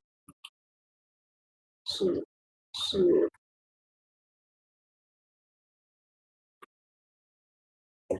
这个地方体感目前没有造出来。哎，我这个地方会画一些，我想想，这个地方画反光，那么这个地方就是画它的投影，画画画画画。我假设光是稍微从这边偏一点点的啊，那么这个地方亮了，所以它是鼓起来的。这个地方它往这一直都是暗的，所以它是稍微的有一点点暗的，它是稍微有一点点，大部分也都有点暗，在体积感才会出来。然后你下面这个地方是受光照的，那么你这个面一定会对上面这个地方会有一个反光。我这不讲塑造，就是因为我们的素描理论还没有给大家普及，所以我现在就是有一些操作，你们有的可能不知道为什么要这么做。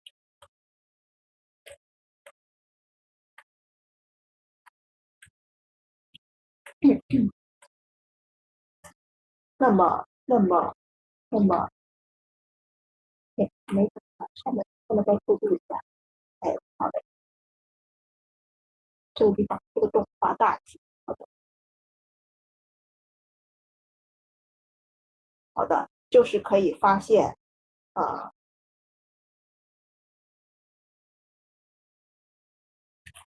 在这个面当中，这个地方是暗部，这个地方是亮部。然后因为我这个地方它是稍微的往下盖了，所以这个地方它有一个面是朝下的。不知道这个体积感目前有没有画出来，反正就是它是朝这儿的，它是朝这儿的，它是朝下的。那么下面这个面，你看我给它全都打亮了，这个地方是亮的，那么它是朝下，它是朝上的，它是不是这个亮面会给这个暗面有一个反光啊？它会有一个反光，所以这个地方，所以这个面我稍微的打亮了一点点啊。那么有反光就会有投影，我现在就是投影感没出来，所以我们还要把这个地方给加深，然后把这些洞洞一看就是在里边的。你看它这些洞洞，大部分洞洞都是阴影形成的洞，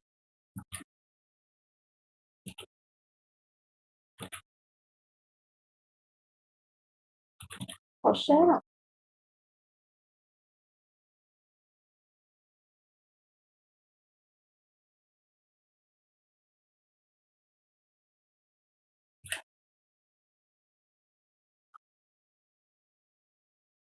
那这个地方都暗了，我们就稍微的做一下光源，我们把这个地方提亮一点，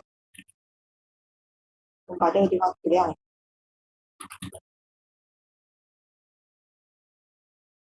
该亮的亮，该暗的暗。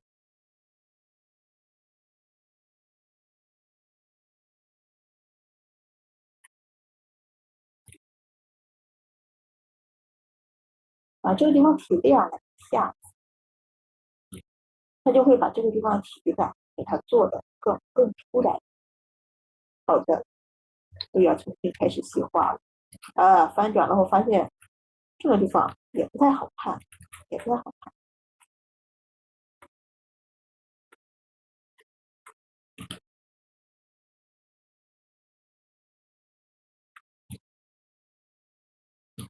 翻转了后发现这些地方还是亮的，而这个地方是暗的，这个地方要稍微暗。我们把这个体感做出来，来是我们的塑造，其实你就是要画出体积感，所以我这个地方卡亮，就是为了让它鼓起来，这个地方要让它鼓起来，然后这个地方阴影就是为了要让它凹下去。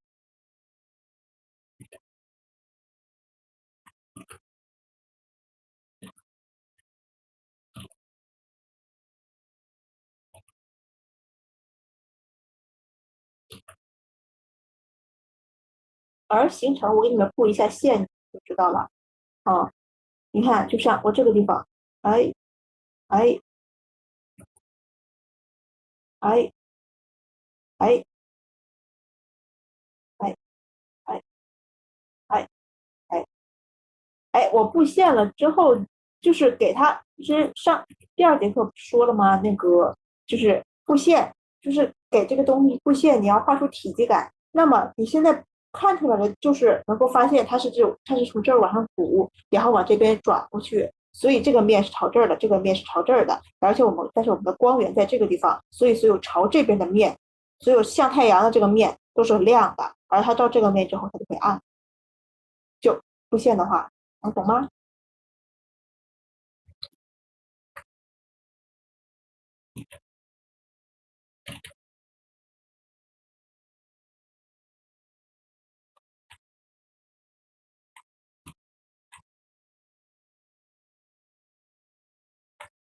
好的，不好意思，今天又拖了好久，我争取不拖到12点，应该拖不到12点。我们实在不行，我们速到，哎，我想了想，明天的演示课也得拖，我怎么可能会2个小时之内就塑造完一个头像呢？哎，我平时都是得用1天的时间去塑造一个头像啊。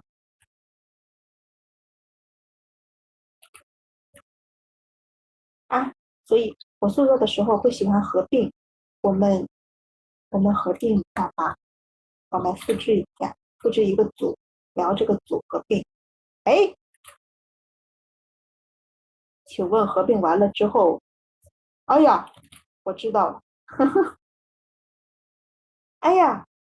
少了2个图层，我说呢，怎么合并完了？哎，是得这样。好，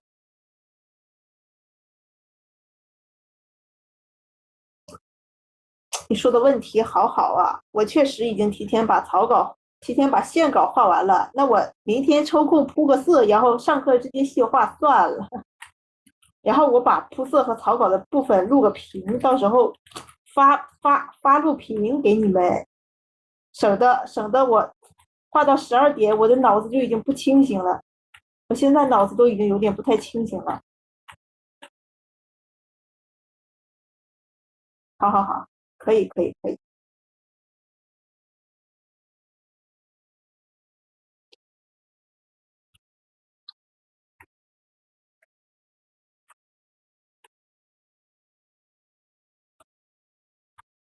然后因为这个地方这个小洞，它都是在上面这个压缩的底面的，所以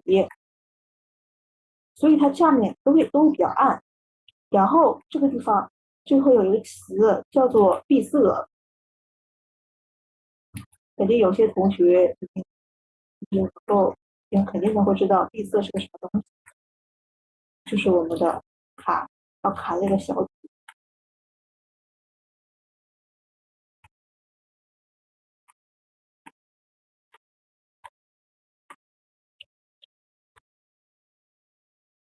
哎，我画的好丑啊，怎么回事？一定是没有呼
呼一下，看一下啊，它这条线本来就很生硬，那么我们让它有的地方变得软一些，它就会生动。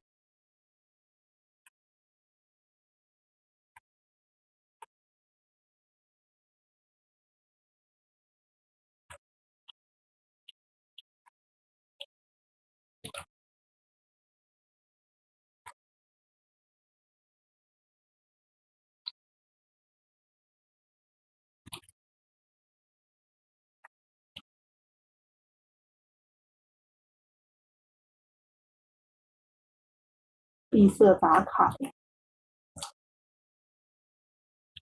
闭塞，首先我们得找，哎，首先我们得闭塞是什么东西？闭塞就是在这个光照下面，你无法被环境光和主光源照到的地方，叫做闭塞。所以我们要去画闭塞，首先你要知道你这张图的闭塞在哪，那俗称在素描联考啊，不是素描联考，色彩联考中，我们的闭塞其实就是你那个盘子下面的卡点啊，就那个你画那个苹果，然后和那个布它贴合的那点，就是素描就是色彩老师都会说，你要在下面卡两点，那个苹果，你苹果在这儿，苹果在这儿，然后在这个盘子里面，他们说，然后色彩老师就说，你要在这里卡两个点，这两个点就是闭塞。我保留吧，可爱的2个小所以其实闭塞就是你卡一下点就可以了，就是你首先你要找到你闭塞会在哪里闭塞，然后我们卡个点。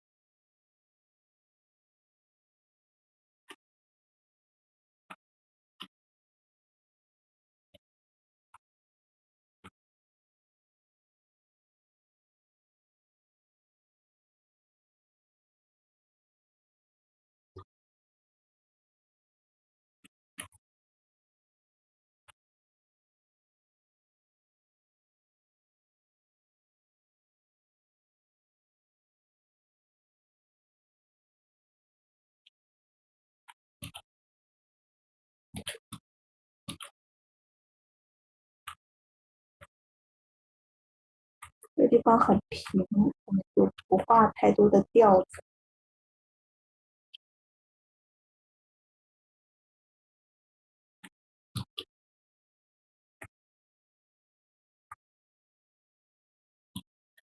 是的，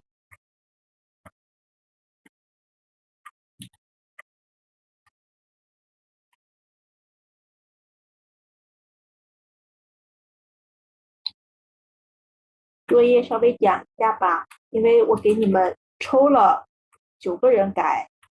已经改完了，就昨天晚上偷偷改的。然后我讲一下我改的就完了吧，我们就别拖到12点了吧，我们不能次次都拖到12点呀！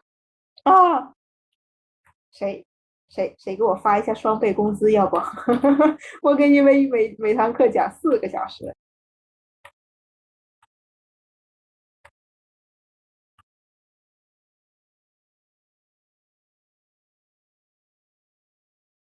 参考小练习让你们自己练，这不就可以当参考小练习吗？啊，我请问，大家可以再加一个。你看我这个地方本来很平，因为我没有画东西，但我现在想加个折，怎么加？我这个地方再加一个亮的，再加一个亮，然后我们把它给补一下，补一下。哎，是不是感觉到这个地方稍微有一点点鼓起来了？然后我们再把它这边给它稍微打暗一点点，打暗一点点。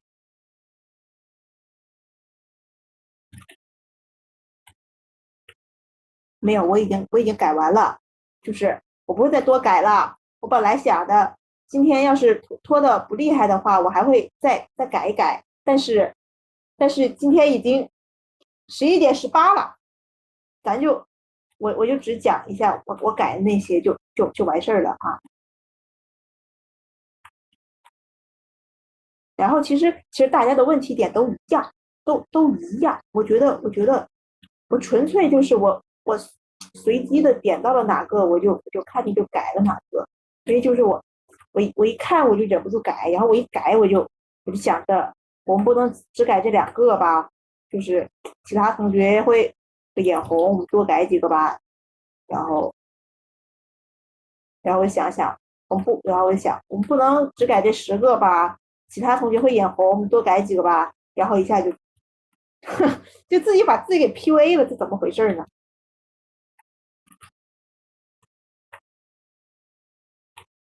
哎，这个地方补一下，这个地方我还想补一下，这个地方补一下吧，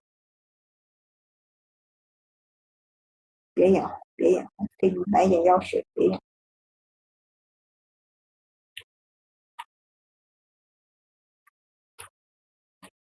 然后你看这个地方它本来很苦，但是我想再给它弄一点点凹的话，再一点点弄一个小凹陷的话，我就可以再加一个小小凹，然后这个就这么地了。然后感觉这个地方的形状不是很好看，这个地方的形状不是很好看，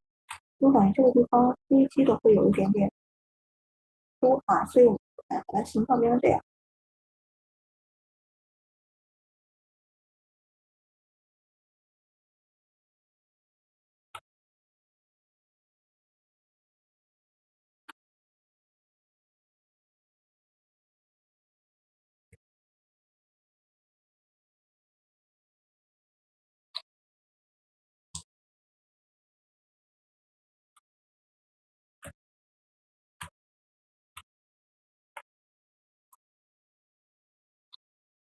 好吧，我觉得差不多塑造到这一步，其实还可以再精细一点，但是咱今天就先这样吧，塑造这一步就已经可以了，我觉得可以了。就是我们看大效果，其实也还行了。这个地方可以再少一点，就它会越来越平，所以这个地方我们就会，你看都是用一些糊糊的那种感觉，然后主要是这个地方的堆积和小凹陷，然后这个地方它主要是上面这一层，它对下面这一层有一个投影，所以这个地方会整体深一点。然后你可以像这个地方没投影到，哎，没投影到，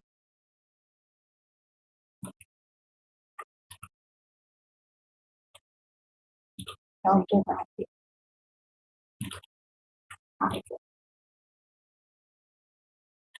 画一个实线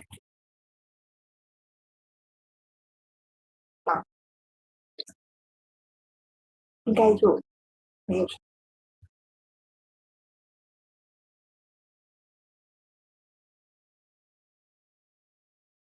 还是期中作业，反正一群的话交了我都会给大家改，然后二群的话，我想想，如果一群再像今天的小练习一样，只交30分的话呢，啊，算了，我想想30分我改的也还蛮那什么的。我本来想的是你们一群要是比二群少了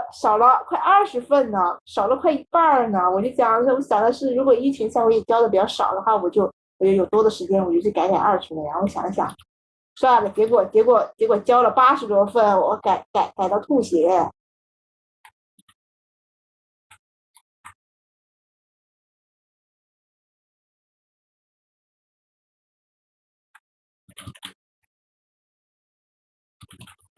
有什么？我的脱模笔刷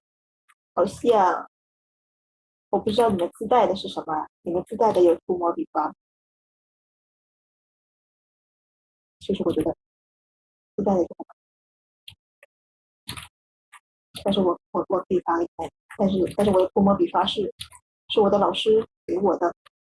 然后我不清楚能不能够外传，但是我感觉大概率好像是不能外传。哎呀，但是我回头看一下自带的有没有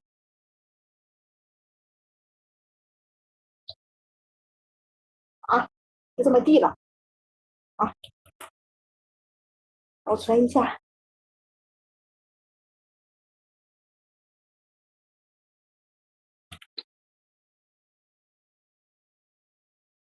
可以的，可以的，可以的。本来本着的那个目的也是为了让你们在有限的时间里尽量的多学一点东西嘛。讲一下作业吧。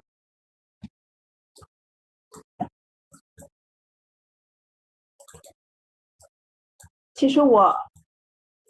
改了个啥呢？就是呃，一个是就是其实大家的作业大同小异哈、就是真的就是大同，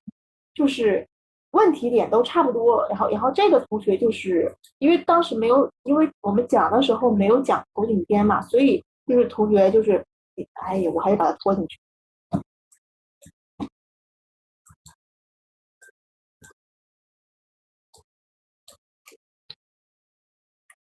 哎，可以看到它原本的这个，明明我们是一个3/4的一个侧面，那么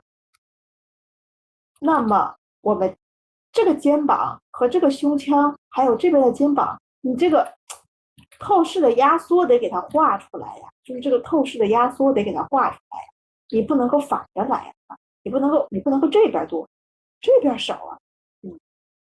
稍微的改了一下，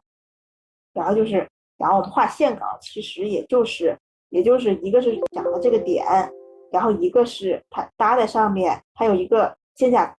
钢的一个凸起和这边一个尖点，然后这边有一个窝，这边有一个那个肩窝啊就可以了。然后下面这个稍微带了一下，就是同学画的，就是有点过于强调结构了，就是它有点过于写实了。然后其实我们画二次元的时候，就是你画这种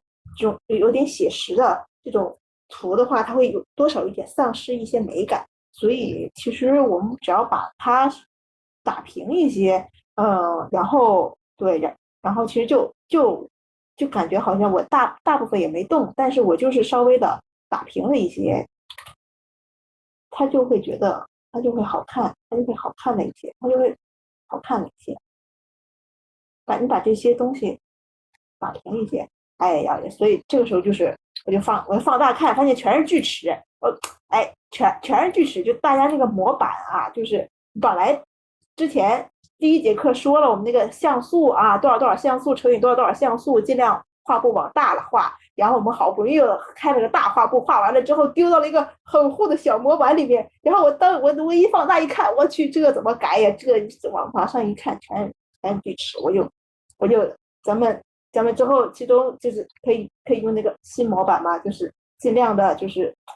大一点，好吧？就是也方便我改。然后我们古装发际线不要这么高啊，就是虽然你的三庭五眼看似好像是没错的，啊，是可以的，但是古装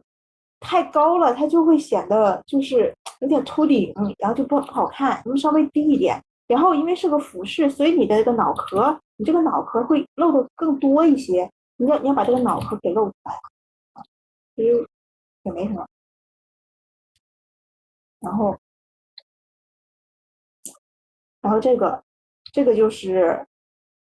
就是同学说他不会画头发穿插不太自然，其实就是大家这个线还是用的有点生硬，就是直线有点多。虽然你们有那种意思了，但是其实你这个也可以用一些直线，但是其实我们就是丝滑一点。但是我觉得这个就是靠练，就是还是得多练一下。刚开始的是比较死板的。然后还有一个需要意识的，就是我们头发垂下来搭在肩上，它和褶皱是一样的啊。就是为什么我会在这里这样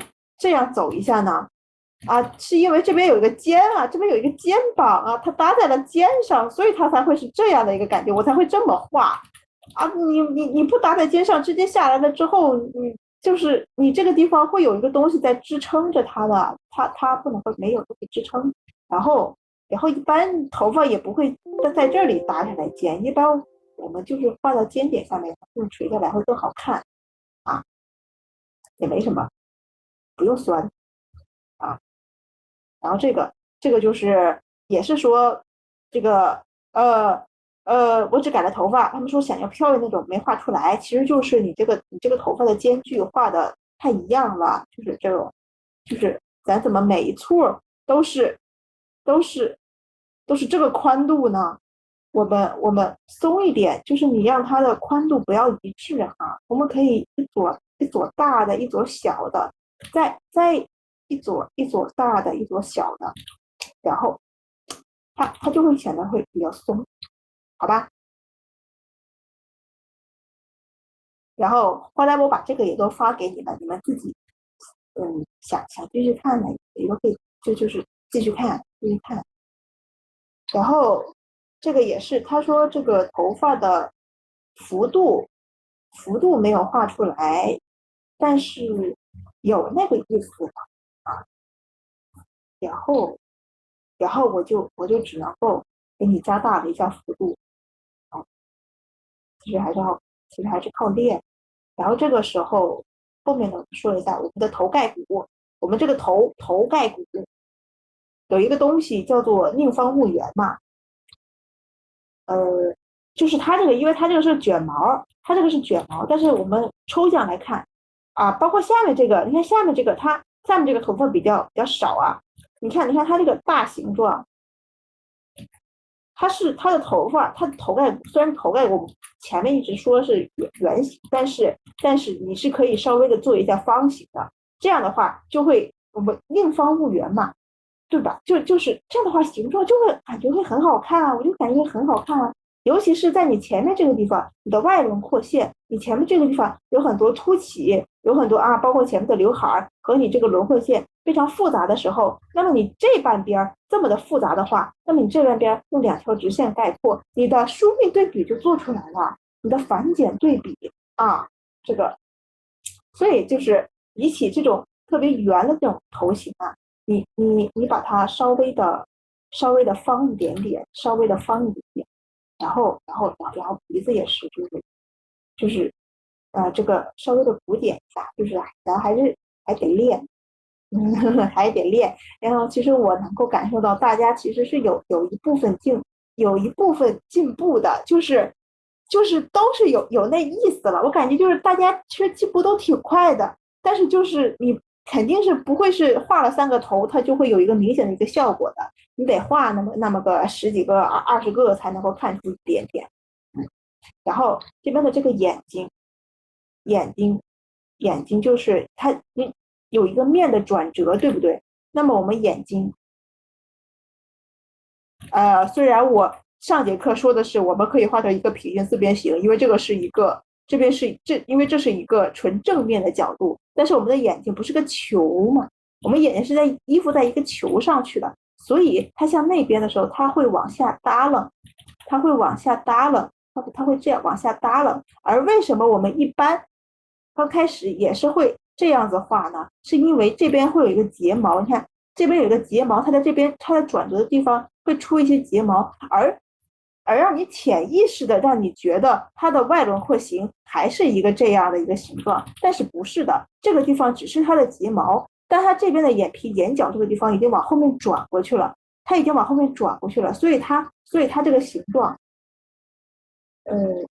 对，它是往下耷拉的。然后我们在这个地方，你想给它画一点点睫毛，是可以的啊。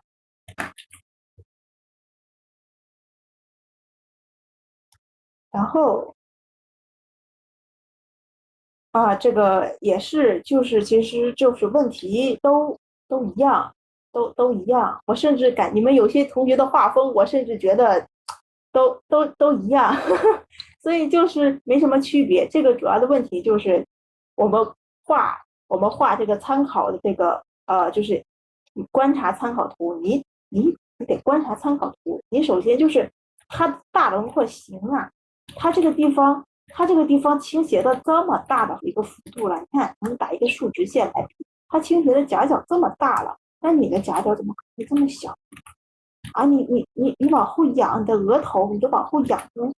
角度没出来呀、对吧？对吧？所以稍微的动了一下，然后这也是就是因为它这个地方的头发它是往后扎嘛，但是我们二次元要是画这种发型就会比较丑了，就它就往后扎就不太好看。我们刘海是王道啊，我们画古风，我们画古风什么东西都得画刘海啊，所以我们把这个刘海往这边一扎，所以才会显得你这个头的主趋势没有这么的往后仰，但是因为刘海往前顶了，刘海往前顶了，往这边顶了。如果我们梳的是个背头的话，背头的话，那它就是往后耸的，所以我们刘海的作用才会给你造成这样一个假象啊，而且还有形状归纳，就是它这个眼睛，它这个眼睛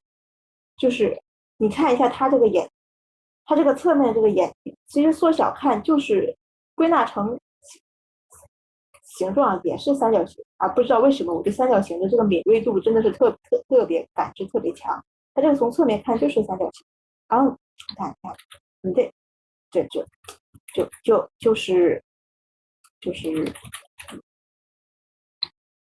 就是归纳一下图形看啊，然后这个，哎呀，这个我好想夸一夸，因为我好喜欢这张，就是这个同学，就是让我打了个星号，因为我觉得是我这次作业当中，最喜欢的一张，哎呀，就是我当时看了这张图，我觉得就是首先就是你别看它的结构怎么样，就是细节怎么样，我觉得这张图的那种感觉很到位，它整个画的很松，哎，我写的轻呢，画的很松动，就是我们画，其实我们练习结构什么的，其实就是可以这样，而且它有一个很赞的一个点，就是我刚刚说的我们的繁简对比，对不对？你看它后面这个就两笔，我见了太多圆脑壳，终于见到一个方脑壳了。你看这边就两笔，然后但是这边你看我们外轮廓这样这样这样这样这样，然后这样这样这样，它的变化多呀。那它这边的变化多，这边只有两笔，那它就繁简对比是不是做的特别的舒适？是不是？当然，如果在你的结构本身的结构，因为它的结构理解已经大概的比较到位了，所以它可以玩一下这种画面表现方面，会让它更美观一些。但是如果你的结构还有一些大问题的话，就是咱还是第一步是画准，第二步才是画美，好吗？然后就是一些小问题啊，包括这个地方也是，你看多好看，多好看，不错，喜欢。还有，然后这个是同学不会画剪毛，同学不会画卷毛，然后我就尝试的画了一下，但是也并没有画太那什么，因为平时我也不太会画，平时我也画卷毛画的少。然后其实这个卷毛就是我们平时画那些翻转啊什么的，我们画这些翻转啊，其实就是在卷卷啊，就是在卷卷啊，就是你只不过是把那个卷卷压缩成了一些，就把它这样压缩了，把这个间距短了之后，把这个间距拉长了。当然，这是我总结出来的，就是在有一些画妹妹的，画一些卷发，那些娃娃的妹妹的那些画手，可能画卷毛的那个造诣比我更深。但是我觉得，就是我们平时画那些头发，那些长直发，那些翻转，不也是这么翻的吗？那么我们只要把它压缩瘪一点点，然后把那个翻转搞密一点点，不就是卷毛了吗？就是瞎画了一些错吧。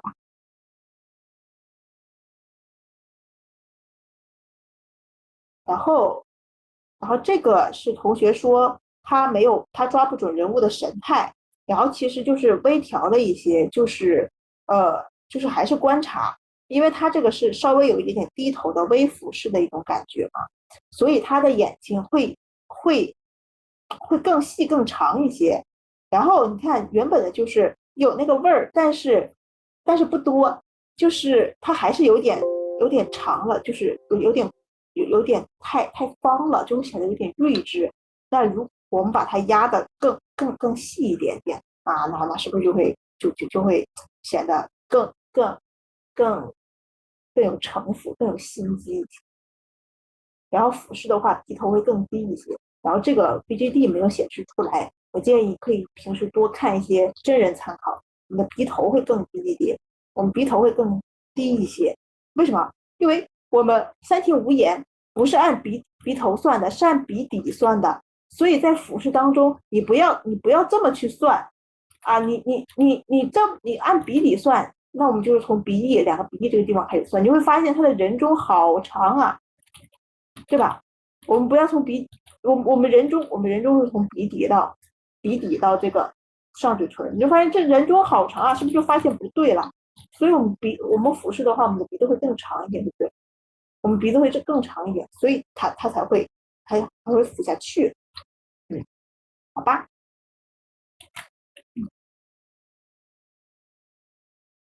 啊，最后一个这个改的认真了一点点，因为我发现大部分同学仰视都有这个问题，就是没仰上去。没仰上去啊，原本这样的，就是怎么仰上去呢？就首先你仰视的话，那么你鼻梁的这个面肯定会被压缩，你的这个地方肯定会被压缩。你原本这个地方是一个多长的一个形状？上面这个图有没有啊？是这样写，但是你仰视的话，你这么看，你这块肯定是会被压缩的。什么？感觉好像跳着个什么东西？所以我们把这个我们把这个鼻梁往上移，然后紧接着嘴巴是在鼻底和下巴颏的1/2靠上的位置，所以嘴巴也会紧接着往上移，往上移，对不对？而之前不是说了吗？就是在一些仰视的情况下，我们眉毛和眼睛的这个距离它是会比较长的。俯视的话，它这个闭着眼睛，它如果是睁着眼睛的话，你会发现就是比较短。但是仰视的话，它就会比较长。虽然它有一点点虚着眼睛，但是我们为了凸显这样的效果，我们就可以让它拉得更长一些。然后这个太秃了，因为他这个外国人就是有一点点感觉，就是头发有点少，就是他这个脑门有点高。但是我们古代就真的是刘海王道，就是你就画后刘海，然后那往低了拉一些，好吧？好，我再看一眼，然后头发就这么卷，然后包括今天讲的我们这个今天讲的这个喉结、胸锁乳突肌这边的胸锁乳突肌、乳突肌分型，接着分型，再分一遍，最后再分一遍，锁骨，后解放肩点。因为仰视的话，我们的脖子会自然的会伸展长一点，有点像那种天鹅颈。你说你自己摆一下天鹅颈的动作，会不会自然的拉长一下脖子？就是自然的仰视啊，这个情况。然后就完事儿了，然后差不多就只改了这些个，就没有再改了，因为改了这几个，我就发现1个小时过去了，然后就剩下的就都都还行吧。就是大家其实都是那个问题，都是那几个问题。然后因为我们今天拖堂了，拖的时间太久了，所以就不多说了。然后明天再见吧，拜拜。猝不及防结束了，拜拜。我一会儿把这些东西全都发给你们，然后再见吧，拜拜。好的。